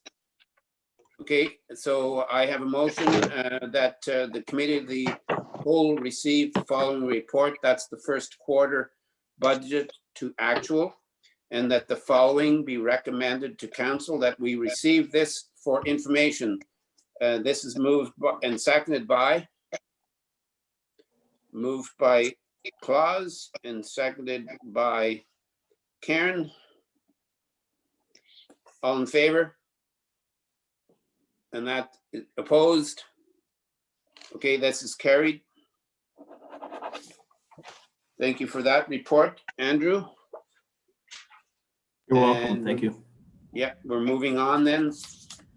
The next one is, let's see, 4B, and that's the tandem truck tender. So Jamie, that's yours. Everyone, can you hear me okay? Yep. Yep. Great. So I put out a tender in April for the tandem plow truck. I placed it in the paper as well as placing it on the Biddingo website in accordance with our procurement policy. We did get a few responses back, and they are attached to the report. We got three quotes back from 3 reputable manufacturers, and I am recommending that we move forward with not only the low bid, but the Francis Canada Truck Center and met all the requirements of our tender. And they're also said that they'd be able to provide the truck prior to the end of 2020. We are able to make up the $5,000 that is over budget by selling off the TO6 as surplus equipment. That can go on to Gov Deals, or we could place that in the paper as well. So that therefore we're able to kind of make up that little overage that's there. So does anyone have any questions? I have first a Claus. Yes, thanks, Reeve. Jamie, the Francisco Canada Truck Center 275 and then Ford 550. What dealer was that Ford 550 from? Oh, it's from the 3-ton truck of last year. Oh, I'm sorry. Okay. It's from Smith Falls Ford. So there's quite a difference in price. Oh, No, that's the, we also purchased a 3-ton truck last year. We just Okay. haven't received it yet. Oh, okay. All right. Karen, So, question on the T06, what exactly is that? Oh, it's the 2006 International Tandem truck as the big snowplow. Okay, so we're selling the snowplow and we estimate $5,000 to get from it to cover the overage of the plow truck. Yes. Where does the Ford F-550 fit into what was budgeted for? Because last year we had money budgeted, but how much was budgeted this year? The same as last year. So we budgeted $120,000 in 2019, and it's well under budget. And in 2020, we budgeted the same amount. Okay. And where are these coming from for taxes, reserves, development charges? Where exactly was this being funded? It was being through reserves, equipment reserves. And the 3-ton was, some of it was through development charges and the other portion of it was through reserves as well.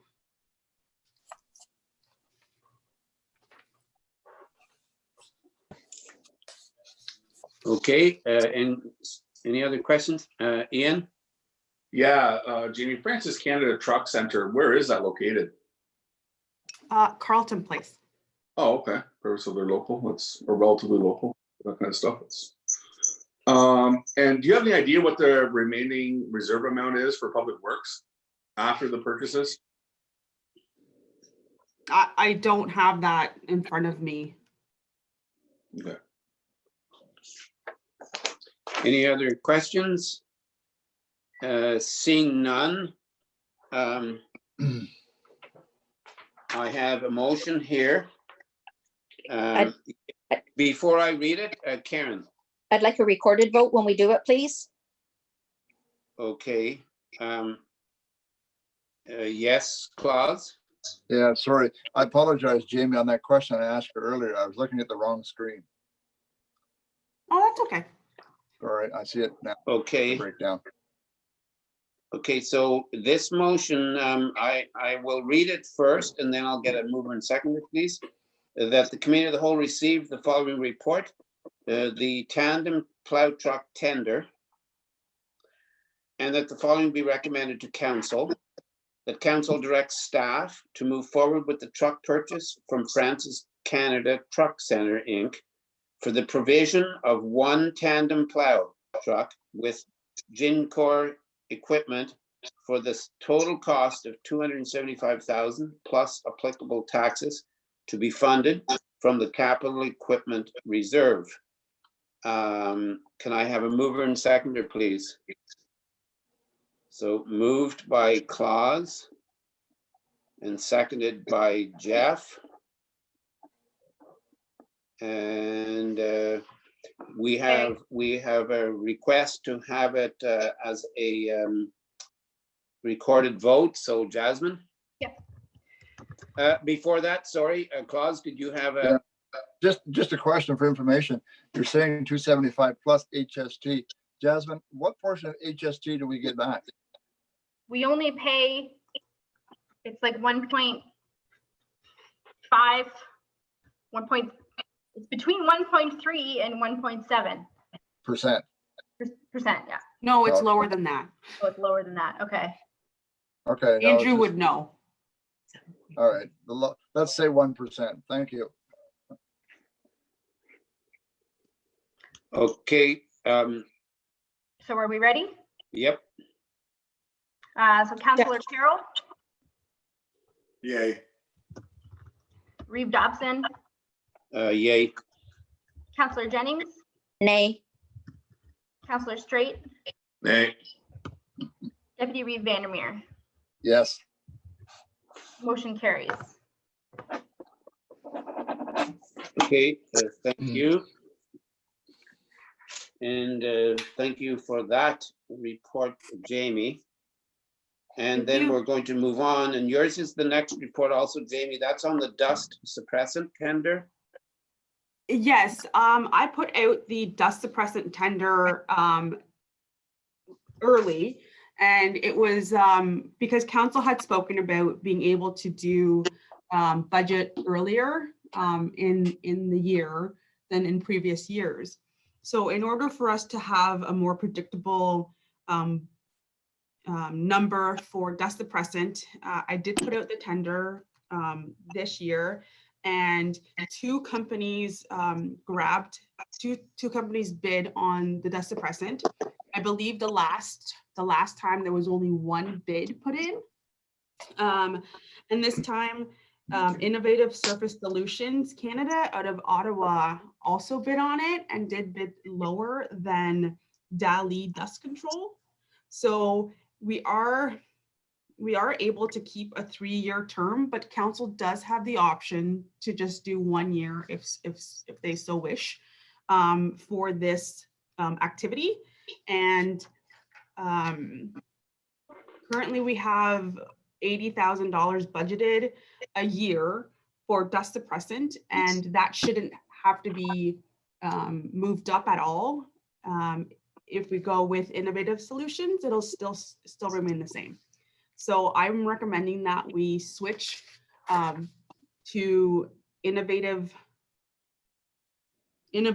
Surface Solutions Canada for the next 3 years. But it is up to council whether they choose to retender later on if needed. But at least this way we're able to know how much is coming down the pipes, and it reduces the chances of any type of what am I trying to say here? Unpredictable fluctuations in the market. Yeah. Okay, Claus? Question. Thank you, Reeves. Not a question, it's a comment. It's a good report, Jamie. I agree with this 3-year thing. A 4% increase per year over 3 years is very reasonable. Usually you see a lot more than that. So it's a good solution. Ian? Yeah, would they already start doing this, Jamie? I'm sorry, pardon? Did they already start doing this? I was going by Acton Drive. I don't know if it was last Friday or Friday before that, and there was a truck. It looked like it was our work truck was at the end of the highway. Oh yes, our public works crew has already started dust suppressant for the season. Okay, so these guys have actually already started doing the work then. No, this is a new 3-year term starting in 2021. Oh, okay, all right. Yeah, no, I wanted to get you guys prices for next year. Our 3-year term is actually ending this year, and that's currently with Dali. The new term will be commencing next year, and it would be with Innovative Surface Solutions. Okay, but they've already started putting the dust suppressant on. Yes, with our current contract. All right, thank you. No problem. And just to also comment, we've had several, at least I've had some very positive comments that we did it quite early in the year this year. My only concern is that we did it so early, depending on what the summer brings, there's a possibility we may have to do a little bit more later on that we did not budget for. So that still is a bit of a concern. But certainly people were very, very happy that we did not have to wait till on into the summer like we've had to in the past. So that was very good, Jamie. I just wanted to let you know that. Thank you very much, Bill. Okay, yes, Jeff? I was just gonna, just to piggyback on that, Bill, because you're right, like the roads this year, I mean, I think we were a little lucky they wasn't as wet and they didn't blow apart, but the guys were out there doing like grading really quickly, and I think this year the roads it was a pretty good spring. I'm sure we had some bumps, but I mean, when I was driving around, I found them doing a really good job, so. Thank you, Jeff. Okay, then I have a motion that the committee of the whole receive this report. That's the dust suppression tender 21-23 report. Oh, I'm sorry, Ian. Just one quick question, if Jamie's still on the. I am. Yeah, I see the street sweeper on Matheson Drive today. Are we sweeping Matheson and all the rest of the streets now? No, we're not. Okay. No, we're sweeping Matheson due to the amount of grit on the shoulder, the paved shoulder portion of it. I've gotten, there was a bit of, I got a couple calls in regarding that, that shoulder there. And I felt like it would be beneficial to get that swept and then see what else we could do, what I could do. Yeah, it won't cost very much. All right, thank you. Are they, just going along with that, are they also doing the built-up areas at the same time? Yes, they are. That's another real plus for our taxpayers, because in the past, some of the streets, we had to wait till into July to have it done. And to be doing it now is probably one of the earliest that it's ever happened. So again, our taxpayers have to be happy with that. So again, I will read this motion. The dust suppressant tender 2123, that the following be recommended to council, that council award the contract to Innovative Surface Solutions Canada for base stabilization dust suppression services, and that council move forward with a 3-year term until 23 for the contract term. All in favor? Wait, we need a mover and a seconder, Bill. I'm sorry, a mover and a seconder, please. So I'm going to say this is moved by Jeff and seconded by Ian. All in favor? That's carried. Thank you. And the next report is yours, Jamie, also, and that's on the half-ton replacement. Yes. So due to the COVID-19 pandemic, it was seen from numerous outlets that possibly the price of vehicles and trucks might be lower than last year. So a tender was put out, and it was put in the paper as well as on Bid and Go. We actually got quite a bit of uptake for that from all over Ontario. The half-ton currently in the fleet, so just the small gray truck is it's got significant wear, and it's showing maintenance issues now in its 10th year of being a work truck for the township. I did put out the maintenance costs that have occurred over the past few years for the half-ton GMC, it's a 2010 GMC. And I thought that it would help to try to get actual pricing of what's currently out in the market. And I was hoping that it would be a lot lower than what it is that we received. So currently I'm recommending that in the 2021 budget deliberations that council consider replacing the half-ton at that time, as right now, possibly there'll be more competitive bidding happening later on. The truck does need to be replaced. It is getting quite worn, and it is becoming more of a maintenance problem. For the most part, most asset management planning suggests that these trucks should be replaced every 7 years, just because of the type of work and conditions that they're under. Staff is recommending that we move towards a 10-year replacement schedule for half tons, maybe not a 7. So that would be next year would be its 11th year. So it still would be in line with what kind of a 10-year replacement schedule. So the lowest bid did come from car dealership in Aurelia. And it still wouldn't be, it would still need to be ordered. So again, staff is recommending that we don't move forward with this and that $35,000 that was in the budget get put back to reserves. And that's all. Okay, any questions and comments? Karen?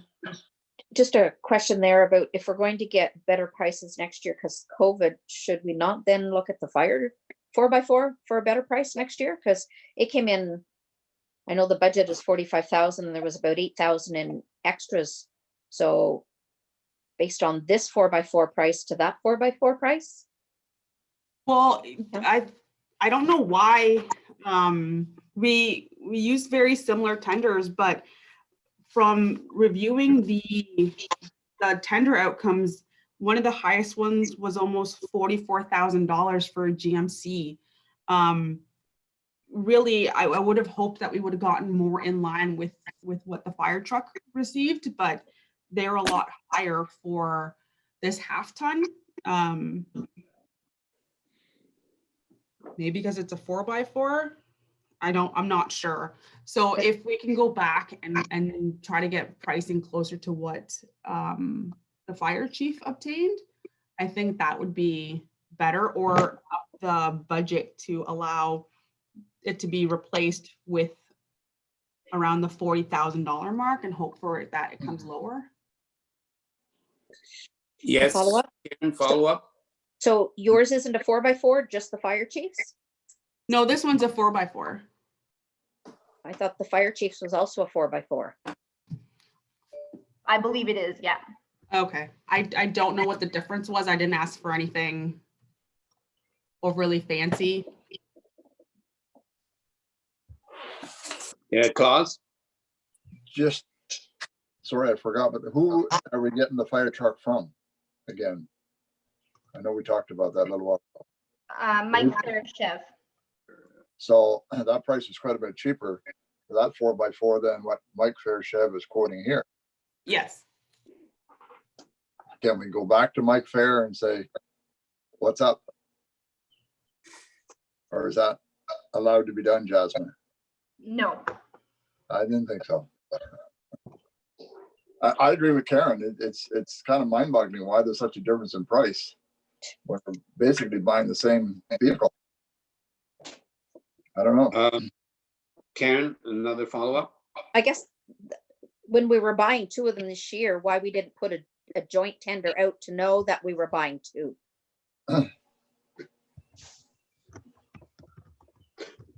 Yeah, Okay, understandable.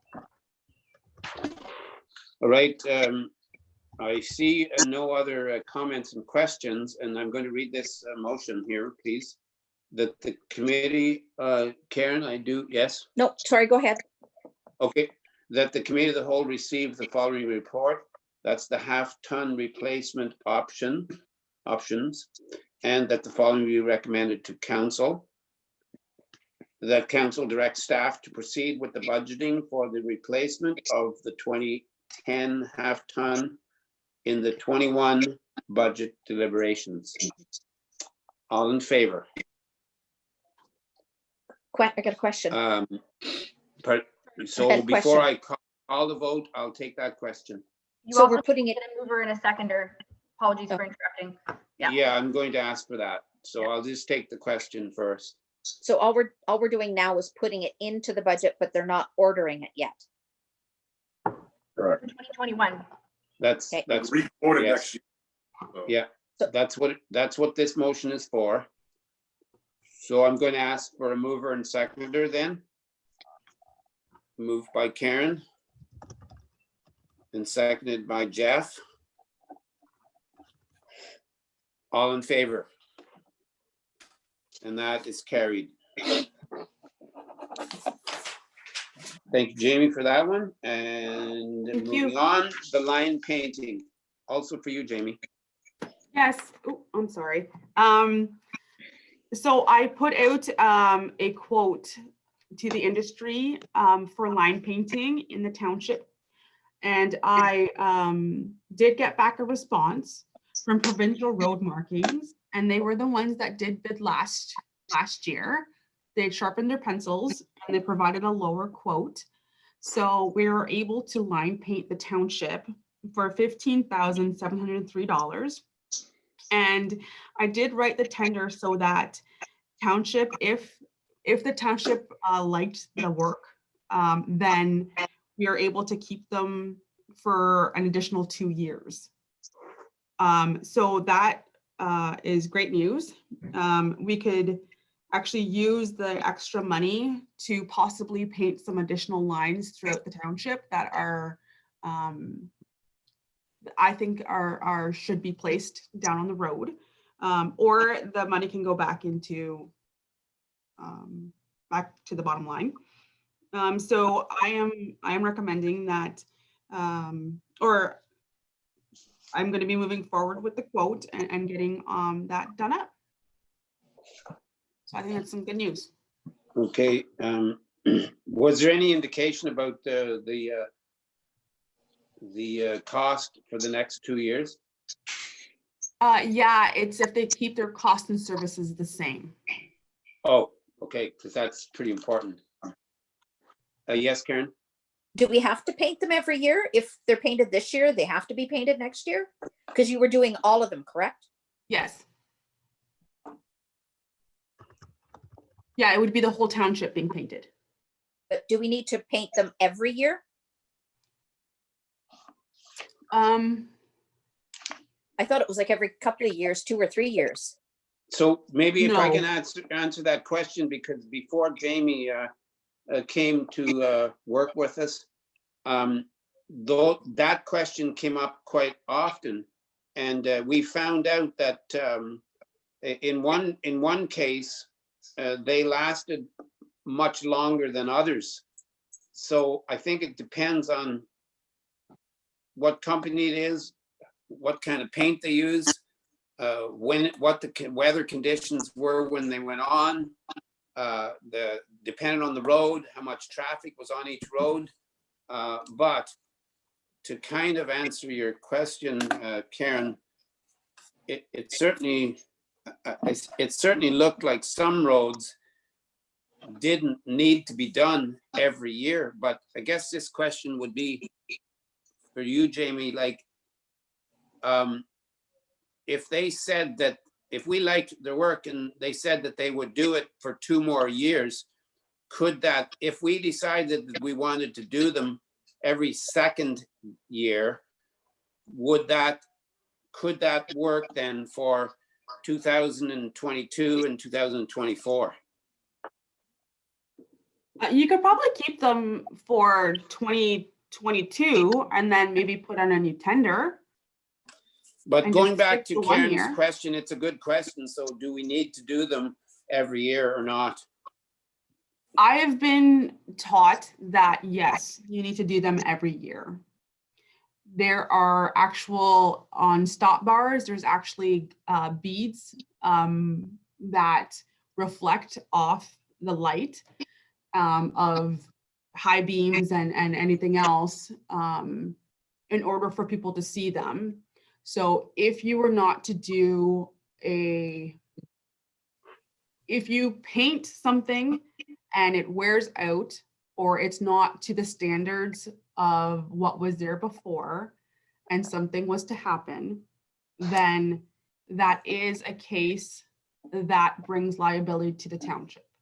So in order to reduce liability, you do paint your lines every year. It keeps them fresh, it keeps them visible, not only during the day, but during the night. And I would recommend doing them every year, but you can look and see what a professional in the industry might be able to provide. And I can ask that question if you guys want me to. And I know in the past, some years, we only line painted some roads in the middle, and other times we would do it in the middle and on the edges. So which are we talking about this time? This quote is for every single line painting in the township. But was it for the line painting in just the middle of the road? Or was it the middle of the road and on the edges, the two edges? I'm sorry, I think I'm misunderstanding. Do you mean like Well- the what can be painted once a year and what can be painted every other year, whether it's the No, middle of the line or the edges of the line? You know, Edges I of the road, I'm thought, sorry? yeah, I thought that in the past on some of our roads, and I can't recall which ones, but on some of the roads, they didn't just line paint in the middle of the road, but they did that yellow or white line on the edges of the roads. And Oh. this may have only been on some of them, I'm not sure, but are we talking now like just the middle of every road or what? No, so the white edge lining on some roads are usually to indicate that a curve is coming. So you'll see a curve ahead sign, whether it's left or right, and then that's where the white the white edge lining is placed, so that that's able to give the driver a more delineated. I'm sorry, can't talk right now. Delineated area to show where they can and can't go on a curve. So Yeah, the white yeah, I line understand. painting is an addition to the yellow and should both be placed at the same time. So Okay. not one's brighter than the other. Okay, thank you. Ian? So Jamie, with this little poll, I assume that you went through the township, did an assessment and determined what it is that needs to be painted and doesn't need to be painted. And once we see how the paint stands up over the course of the year, we can decide whether or not we'll have it painted the year or not. Yeah, I would recommend getting a more what's it called? Like an expert Professional opinion as to whether or not you do or do not need to paint every year. Perfect.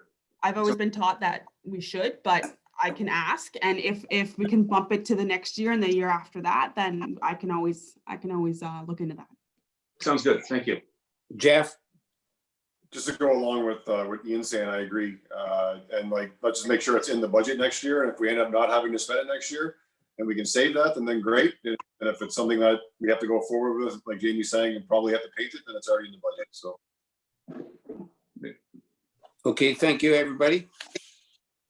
Then I have a motion that the committee of the whole receive the line painting update report and that the following be recommended to council, that we receive this information. Moved and seconded. So it's moved by Ian and seconded by Karen. All in favor? That's carried. Thank you, Jamie, for that one also. And the next one is yours, Jasmine, and that's on the design build, the RFP terms design build. Yes. So I will have to admit this was a very challenging report to write. I did look up a number of other municipalities design build RFPs, and I did my best to put together a terms of reference and things like design requirements and approach to design, things that we want to see for discussion with council. So certainly I'm kind of go through each of those items. I think the biggest thing that I found in my research is there are a number of municipalities that in this process, when they do that type of design, they can do what's called a space needs assessment. And what a space needs assessment would do is identify current and future space needs for various facilities. And basically what this can do is provide the optimal square footage for future growth, along with health and safety, accessibility, and cost. And certainly, and I think this is the biggest thing that I would recommend that we include, because this is one of those things that is a challenge. And if we're going to do an investment into the building, it's certainly, we want to make sure that we have the space to grow for the future, and so it would mitigate future costs. And certainly, while we know that our facilities are undersized, we don't really have a exact number as to what they're undersized by.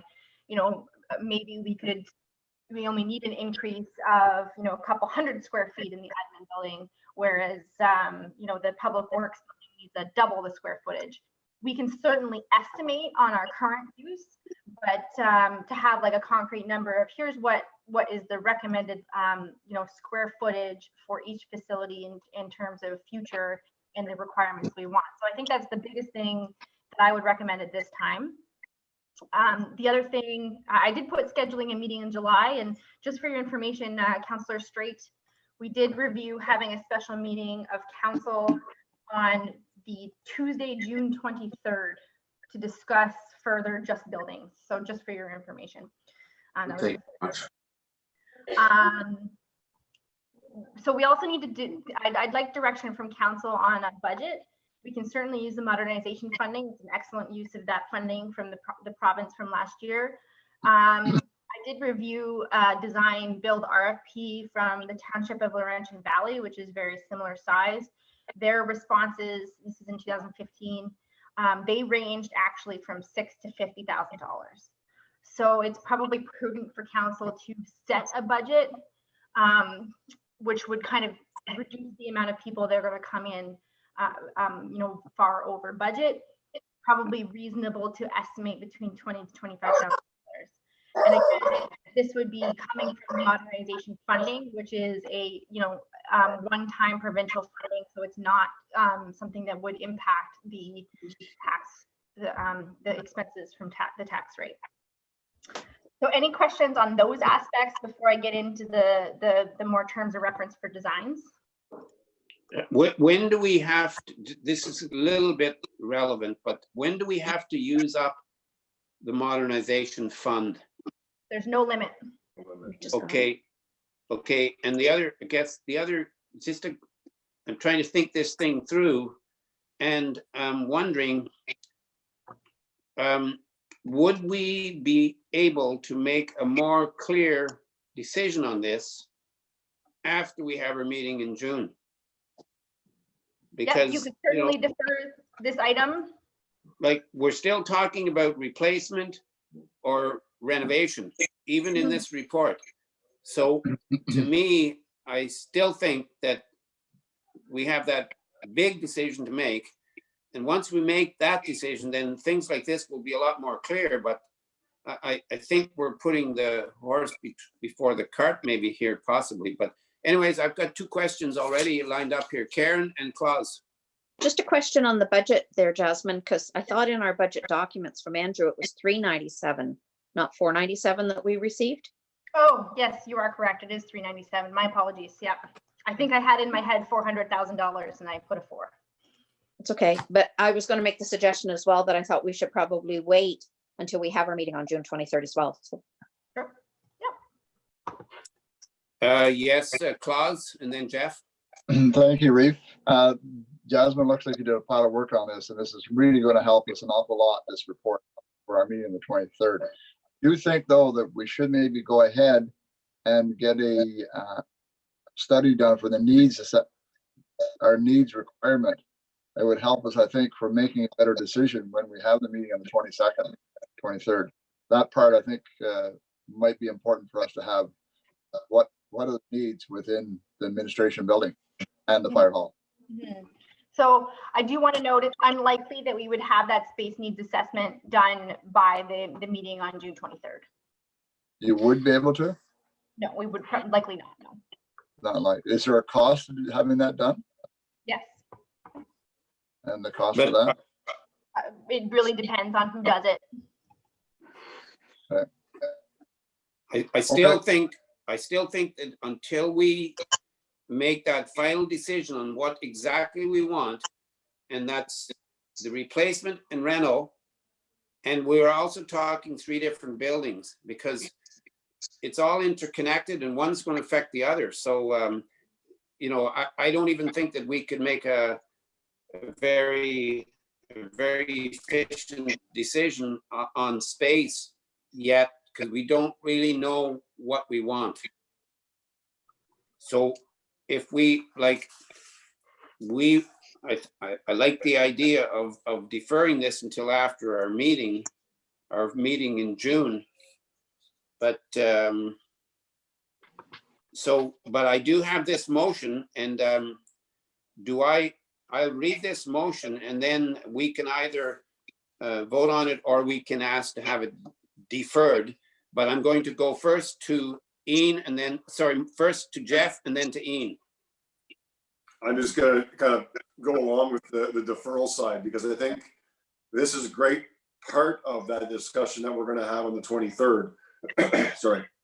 And I think Jasmine will probably even give us more information for that too as well by then. And I think this all kind of comes together for that. So really, I'm more in the favor of just deferring this and making this as part of the discussion at the end of June. Okay, Ian? Yeah, I like the deferral piece as well. I guess one of my other questions that I have is the space needs assessment. I understand the importance of it and all that kind of, and especially in larger municipalities. But as far as like the office administration building goes, do we think that we can kind of narrow that down on our own accord with what it is that we want to see, and then let people bring that to us, so we don't have to spend that extra money? I don't see it like 5 extra staff anytime in the near future for our township in the office. That does make sense. Yeah. I know that there are some smaller municipalities that have gone through that process. Like the township of Beckwith did do a space needs assessment when they were looking into their admin buildings, but there are a number that didn't as well. So I you know what I mean? I don't see us getting that much larger with staff numbers and stuff like that. So I think we could probably iron that part of it out. Maybe even there's been a number of new fire halls built in the past, and even new township garages that we can kind of base some stuff off of, and maybe save upwards of $50,000, which is a significant amount. But I think we would be doing that at our June meeting, I think, wouldn't we?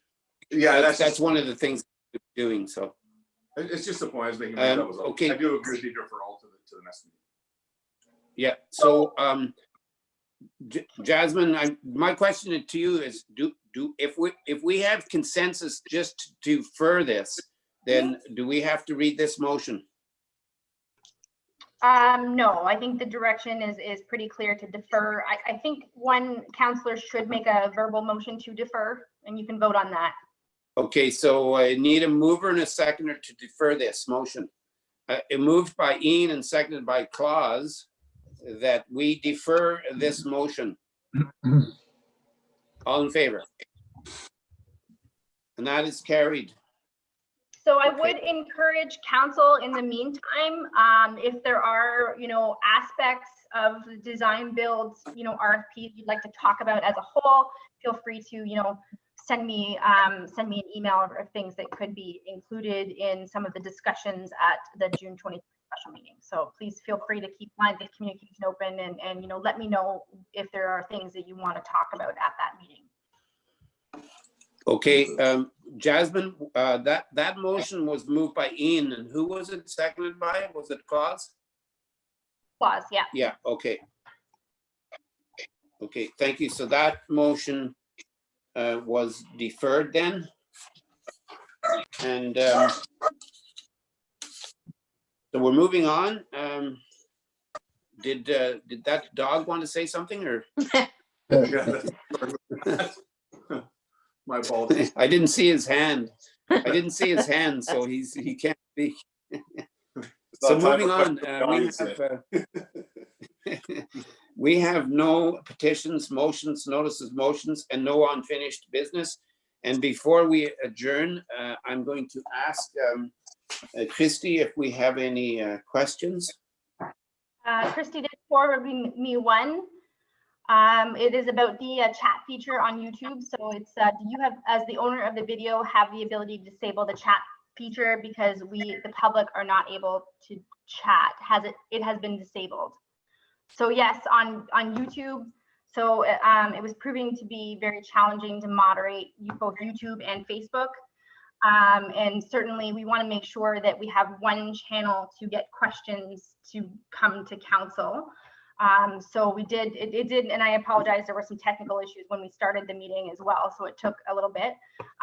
But we'd like to have the questions from members of public come in on YouTube.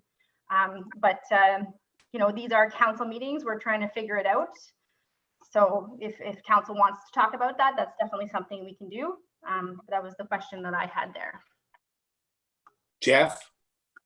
I mean, just a key on that, I think it's definitely better for us to keep those features turned off, especially on YouTube. It's nice on Facebook to have for the questions, but I'd respectfully ask the public though that the part of the council meeting and that's why it's viewed like that. It's just like being in the council chambers where we would respect not having all the chatter and everything in the background.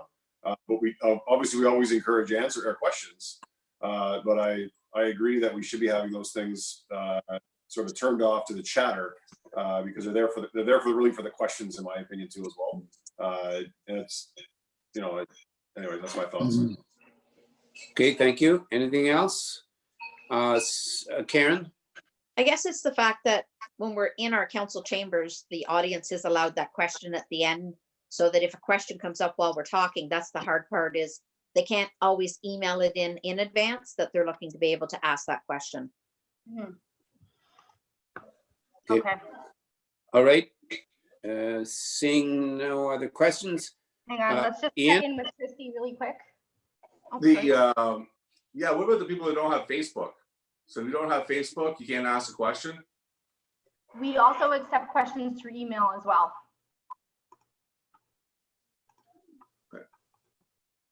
So we Okay, remember public time.